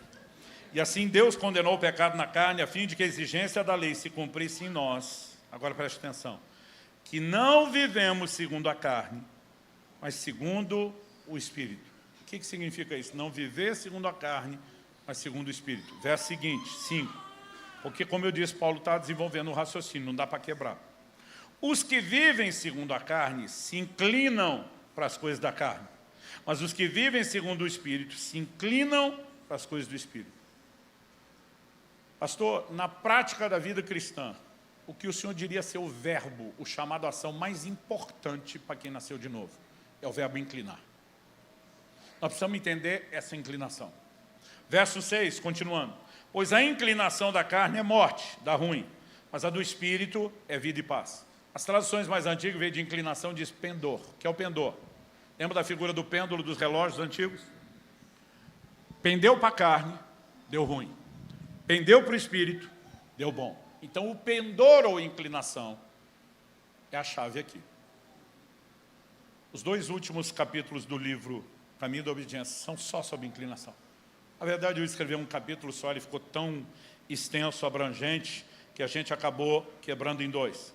Verso 7, porque a inclinação da carne, para o lado errado, da velha natureza, é inimizade contra Deus. Pois não está sujeito à lei de Deus, nem mesmo pode estar. O que é sujeição à lei de Deus, gente? Obediência.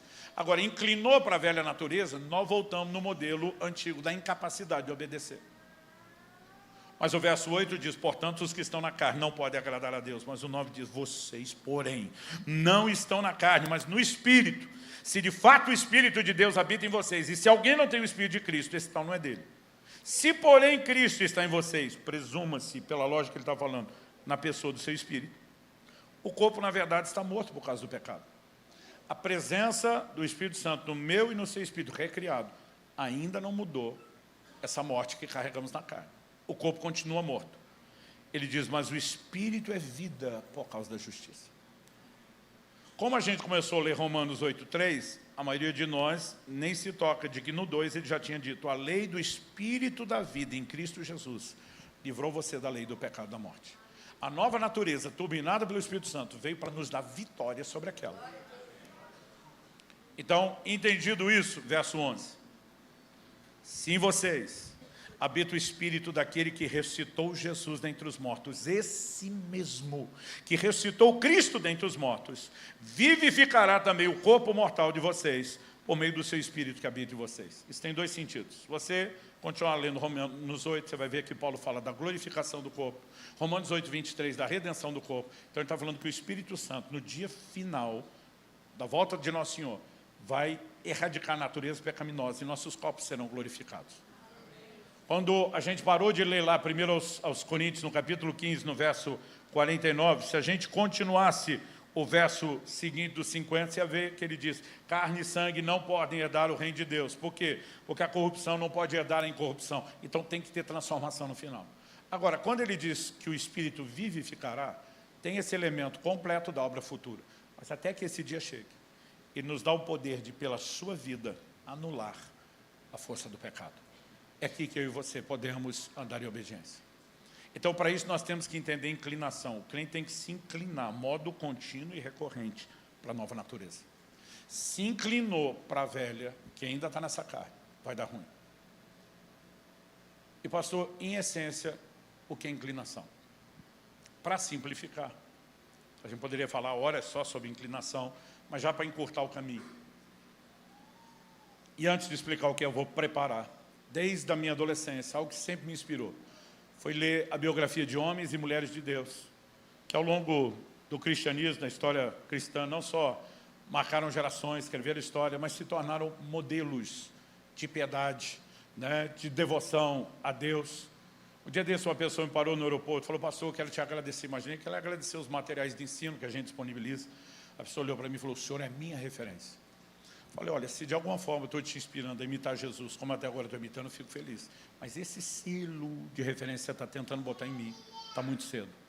Ela falou: por quê? Eu falei: porque eu não morri ainda. Ela falou: por que o senhor tem que morrer? Eu falei: é o que a Bíblia diz.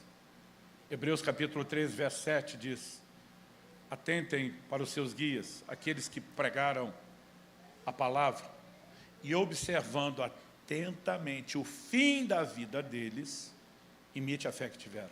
Tem muita gente que veio bem a maior parte do caminho, mas não está terminando bem no final. O selo de referência é a hora que eu e você partimos como Paulo, dizendo: combati o bom combate, cerrei a carreira, guardei a fé. É quando nos conservamos firmes. Eu olhei para as pessoas e falei: eu vou usar tudo o que eu tenho. Tudo que eu tenho não é meramente meu esforço. Todos os recursos que Deus me deu. Porque minha meta de existência é terminar bem. Eu quero esse selo. Um dia alguém me perguntou: o que você quer que esteja escrito na sua lápide? Eu falei: alguma coisa como: honrou a Deus até o final, até o seu último suspiro. Falei: é minha meta, mas até lá, eu ainda não mereço esse carinho. Então, por que eu estou falando isso? Porque essas biografias que eu li, eu estou falando principalmente dos que terminaram bem. Sabe o que todos eles, sem exceção, todos, não sei dizer quantas centenas de biografias eu li. Todos, sem exceção, tinham o que na teologia nós chamamos de disciplinas espirituais. Pastor, que são disciplinas espirituais? São práticas espirituais, por isso nós chamamos espirituais. Leitura, meditação, estudo da palavra. Todos, sem exceção. Vida de oração. Vida de contemplação, devoção. Ou, tentando explicar melhor, louvor e adoração. Jejum. Vou falar só das 4 principais. Não dá tempo de falar de tudo. As disciplinas estão lá. Há uma nova geração tentando sugerir que, se você se dedica às disciplinas espirituais, leitura bíblica, oração, adoração, jejum, é porque você está tentando viver uma vida cristã de mérito. Quem fala isso não entendeu a doutrina bíblica. Não há lugar para o mérito na vida cristã. Se acessamos as coisas pela graça mediante a fé, ninguém é merecedor de coisa nenhuma, ponto final. Agora, não ser merecedor não significa que a gente não deva fazer.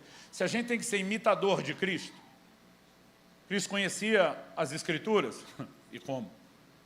Tinha uma vida de oração, pega o Evangelho de Lucas e grifa do primeiro ao último capítulo, o tanto de versículo que fala de Jesus orando, você vai ver que não dá para contestar isso. Tinha louvor e adoração, além das práticas das festas, você vai ver quando eles saem da última ceia, a primeira coisa que fazem antes de ir para o Getsemane, cantaram um hino. Jesus jejuava? Jejuava. Meu amigo, se ele é o modelo de disciplina espiritual, nós não precisamos nem de outro motivo. Só isso já deveria bastar. Mas as pessoas ficam complicando. Então, o que eu e você precisamos entender sobre leitura bíblica? Não tem a ver com mérito. Tem a ver com consciência da nova natureza. Então, deixa eu explicar isso melhor. Quando eu e você nascemos, eu falei que nós nascemos estragados. A natureza pecaminosa estava em nós. Agora, quando nascemos, já na sala de parto, a plenitude da natureza adâmica já estava no controle? Não. Você já ouviu falar de algum bebê que já nasceu no alto modo de violência, já sentou a mão na cara do obstetra? Ou de um que já roubou a correntinha da enfermeira que ajudou no parto logo no início? Não, porque a criança não tem nem coordenação mental e física ainda para isso. Agora, aquela natureza está latente, está dormente e vai desenvolver. Quando Israel, nosso primeiro filho, era recém-nascido, um dia eu passo que ele está babando neles. Aí eu falei, que foi? Ela olha para mim e diz, não é um anjinho? Eu falei, só se for caído. Ela me olha assustada, o que você estava falando? Eu falei, isso aí tem a natureza de Adão. Nasceu estragado, corrompido, que nem você. Ela olha para mim e fala, estragou o meu momento. Eu falei, mas salvei o menino, porque se a gente não lembrar disso... Eu falei que ele daqui a pouco está mentindo para a gente, vai desobedecer, nós vamos ter que disciplinar, dar trabalho e ensinar o que é bom e o que é ruim, ó, só aflora. Mas não vem de uma vez. Eu lembro que ele já tinha uns 2 anos, quando mentiu a primeira vez descarado, que ele olhou para mim e falou, manifestou o fruto da árvore do conhecimento do bem e do mal. Mas não vem de uma vez. Agora, o problema é que a gente acha que converteu, recebeu a nova natureza, e ela está já no controle pleno. Não é assim que funciona.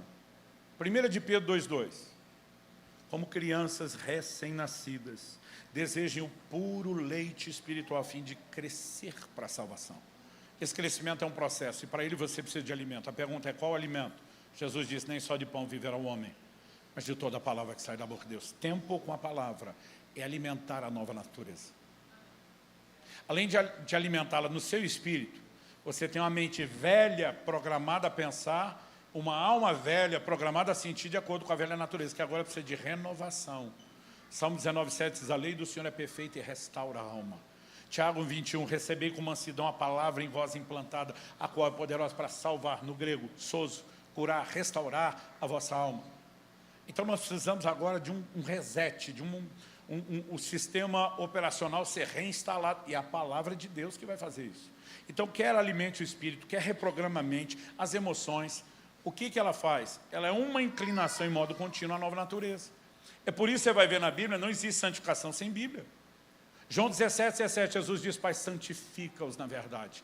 Tua palavra é a verdade. Não tem santificação sem Bíblia. Primeiro versículo que meus pais me fizeram decorar da Bíblia, garotinho. Salmo 119, 11. Escondi a tua palavra no meu coração para não pecar contra ti. Na pré-adolescência, estavam para a gente uma frase de Moody, o grande evangelista de Chicago, falando da Bíblia, dizia, ou esse livro me manterá longe do pecado e do mundo, ou o pecado e o mundo me manterão longe desse livro. Não tem meio termo. Então, sem essa dedicação à palavra, você não vai ter a inclinação que precisa para gerar consciência da nova natureza e vai se perder do lado de lá. Qual oração? Não é diferente. Jesus diz, vigiai e orai para que não entreis em tentação. Ele falou, ore para não entrar em tentação. Na oração modelo, que nós apelidamos de Pai Nosso, não há reza, mas é um modelo, que ele nos ensinou a dizer, primeiro uma oração diária, o pão nosso de cada dia nos dê hoje. Significa que amanhã você ora de novo, depois da manhã de novo, para orar todo dia. Nessa oração diária, ele nos mandou dizer, não só para pedir o pão cotidiano, ele nos ensinou a dizer, não nos deixes cair em tentação, livra-nos do mal ou do maligno. Gente, esse ano eu vou completar 33 anos de pastorado, pregando já estou há 35. Até hoje, 97,34% na estatística que eu acabei de inventar. Mas quando você fala assim, as pessoas sabem o que está falando. 90 e tantos por cento. Agora, vou ser honesto, não tem a pontuação. A grande maioria esmagadora.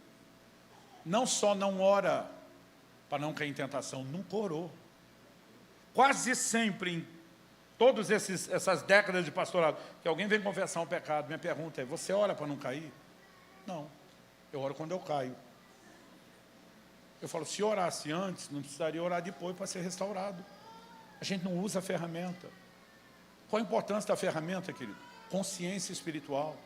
O livro de Hebreus diz no capítulo 4, que o nosso sumo sacerdote, ele nos socorre na fraqueza. Ele está falando do contexto de tentação. Foi tentado em todas as coisas, mas sem pecado. Ele sabe convencer, ele quer nos ajudar. O verso seguinte, o 16, diz que nós temos que nos aproximar do trono da graça. Não é o trono que corre atrás da gente, a gente vai no trono. Oração é acesso ao trono da graça, é acesso aos recursos divinos. Quando você olha o Novo Testamento, a maior parte das pessoas que são cheias do Espírito Santo estavam orando. Dia de Pentecostes estão orando. Atos 4, quando de novo são cheios do Espírito Santo, levantaram unânimes a voz a Deus em oração. Quando Paulo é visitado por Ananias, 3 dias depois da conversão, trancado num quarto, sem comer nem beber, orando, é cheio do Espírito Santo. Gente, nós precisamos entender que essa inclinação não apenas gera consciência da nova natureza, como uma exposição a ação do Espírito Santo em nós. O louvor e a adoração não é diferente. Salmo 22, 1 diz que Deus habita no meio dos louvores. Efésios 5, 18. Não vos embriagueis com vinho, no qual há dissolução, inclinação à carne, mas enchei-vos do Espírito da promessa. Como? Falando entre vós, com salmos, hinos, cânticos espirituais. A gente não adora a Deus só por protocolo. Em muitos cultos eu ouvi essa coisa. O louvor é a preparação para o ministério da palavra. Como se ele não fosse importante. A Bíblia diz no Salmo 138 que Deus exaltou acima de todas as coisas seu nome e sua palavra. O nome dele que exaltamos está tão exaltado quanto a palavra. Eu não estou tentando diminuir a importância da palavra, mas nós precisamos parar de rebaixar o louvor e a adoração. Deus não é carente, não tem problema de autoestima, ele não precisa de adoração. Paulo, em Atos 17, diz que Deus não é servido por mãos humanas, como se precisasse de coisa alguma. Pastor, se ele não precisa, porque instituiu? Porque ela nos beneficia. A Bíblia diz que Abraão se fortaleceu na fé, dando glória a Deus. À medida que nos aproximamos, não a incredulidade que procede da carne, mas a fé, que é a obra do Espírito, ela vai ter lugar no nosso coração. Tudo o que temos à nossa disposição, junto com o Espírito da promessa, na nova natureza, é ativado nessas práticas. E de todas as disciplinas, na minha opinião, a mais negligenciada, porque ainda creio que é a menos entendida, se chama jejum. Escrevi um livro inteiro chamado A Cultura do Jejum. Agora, no segundo semestre, vai sair outro. A Cultura do Jejum Parcial. Agora nós estamos ajudando, que assustou com o primeiro, jejum e comendo. Mas nós estamos tentando levar todos os níveis e percepções. Mas tem muita doutrina sobre jejum ali, que não deu para pôr no primeiro. Eu estou pasmo assim nos últimos anos. O como nós negligenciamos por tanto tempo. Gente, o jejum não tem nada a ver com mérito. A maioria dos crentes nas nossas pesquisas não jejuam. Dos poucos jejum, o que prevalece é a escola pentecostal, que vai dizer o quê? Tem que pagar preço, tem que sacrificar. Gente, não tem a ver com mérito. Eu não estou dizendo que não é para ser feito, mas não tem a ver com mérito. O que o jejum faz? Ele asfixia a velha natureza. É uma boa forma de você entender isso. Em Romanos 12, que é o capítulo da transformação, Paulo diz: irmãos, falar com rogo é implorar. Imagina o Paulo de joelho com as mãos juntas. Eu imploro a vocês, pelo amor de Deus. O quê? Que apresentem os vossos corpos como um sacrifício vivo. Sacrifício vivo é um paradoxo, gente. Sacrificar é matar, como é que o sacrifício é vivo? Espera aí, Paulo, mata ou não mata? Porque se é sacrifício, não é vivo. Se é vivo, não é sacrifício. Paulo está dizendo mata, mas não é literal. Você não vai matar seu corpo. O que eu mato, Paulo? O que está dentro dele. Colossenses 3,5 diz: fazei morrer a vossa natureza terrena. Domínio próprio é parte dela. Todas as inclinações ajudam. Mas, gente, o jejum asfixia a velha natureza. Eu digo para as pessoas, ele quebra seu centro gravitacional. O centro de gravidade da terra puxa para baixo. O centro de gravidade do reino de Deus para cima. Buscar as coisas que são do alto, pensar nas coisas que são de cima. E o jejum, ele tira o peso do seu pé e te libera para flutuar em direção às aspirações celestiais. Mas combinado, e raramente você vai ver o jejum aparecer fora do contexto de oração, combinado às outras disciplinas, é uma química explosiva. Eu gosto nos meus jejuns prolongados de ler a Bíblia toda naquele período. Eu não faço todo, mas eu faço isso muitas vezes.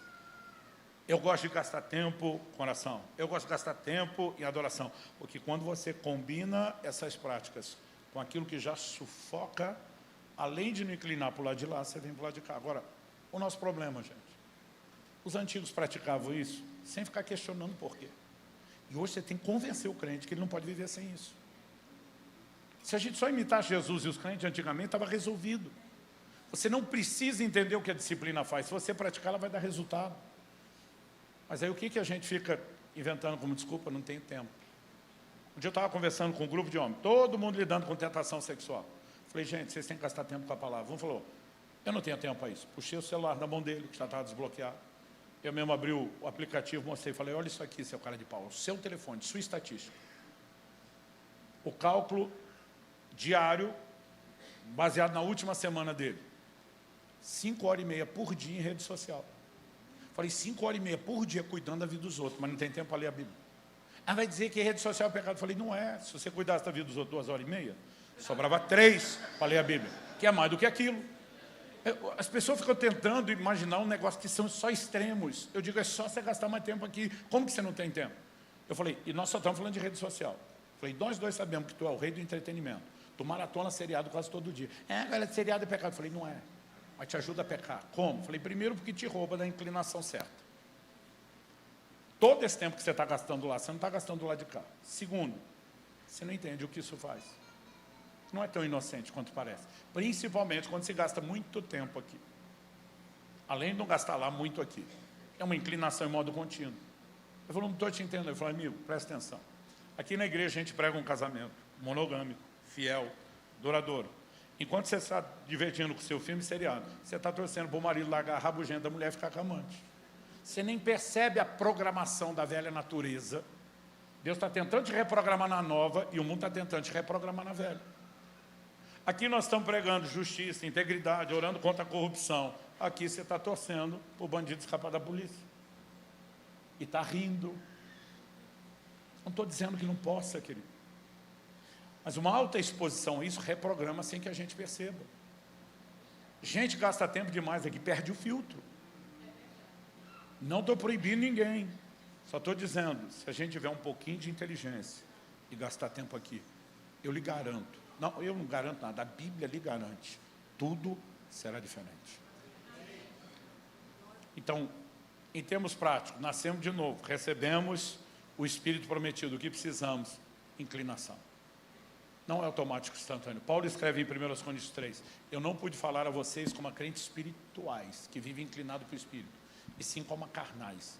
É por isso que ele faz a lista do monte de pecado que tem lá, que vocês não conseguem vencer. Ou seja, se inclinar para cá, vai dar bom. Eu queria que você ficasse em pé para parecer que está acabando.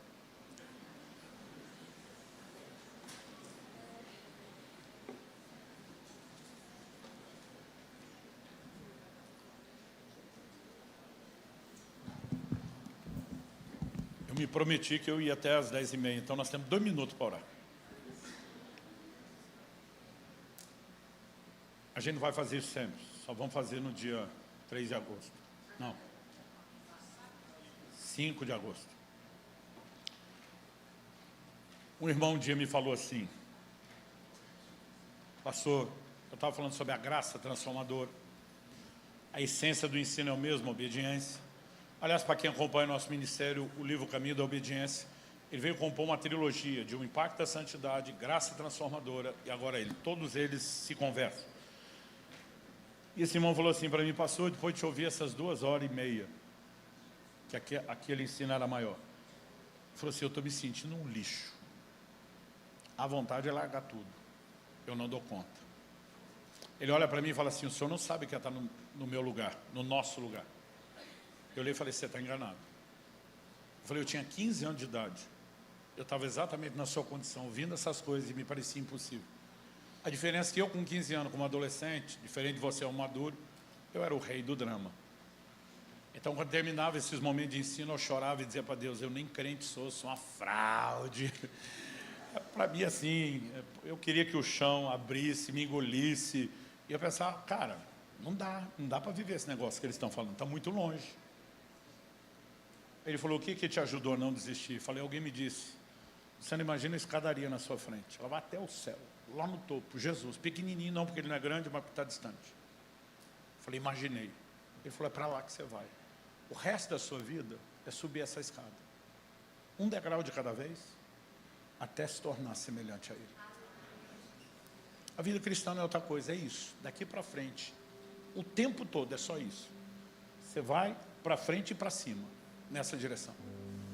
Ele falou, consegui imaginar para onde vai? Eu falei, imaginei. Ele falou, agora tira o olho de lá. Eu falei, peraí, não é para lá que eu vou? Ele falou, você já sabe para onde vai. Agora tira o olho de lá. Eu falei, por que eu vou tirar o olho de lá se é para lá que eu vou? Ele falou, porque nesse momento parece inalcançável, inatingível. Eu falei, para onde eu olho? Ele falou, para o próximo degrau. Você tira lá de cima e vem para o próximo. E o próximo está mais acessível. E quando você tiver subido o primeiro degrau, ele parafraseou Paulo, você olha para trás e diz, esquecemos do degrau que vai atrás fica. E agora avançando para o próximo. Ele falou, é de glória em glória, um degrau de cada vez. E quando tiver subido o segundo, achei que ele ia repetir. Ele fala assim, você olha para trás e pensa, quem subiu 2, sobe mais 2. Mas mesmo os mais 2 não é de uma vez, é um de cada vez. Daqui para frente, isso é a vida cristã. Foco, determinação, consistência, progressividade. Mas você vai ter que ter paciência no processo. Celebre cada degrau. Mesmo que você ainda não alcançou outro, não se frustre por aquele, celebre o que você passou. Eu falei, meu amigo, isso me ajudou. E me trouxe a um lugar onde agora eu vou falar para você o que você me falou antes. Você não sabe o que é estar no meu lugar. Ele falou, ensinando? Eu falei, não. Pela graça de Deus, vivendo. Hoje eu olho para aqueles 15 anos. A sensação, não cheguei lá. Como Paulo, eu estou dizendo, não julgo havê-lo alcançado. A sensação que eu tenho, que o lugar onde eu estava mais longe do que aquele que falta para chegar.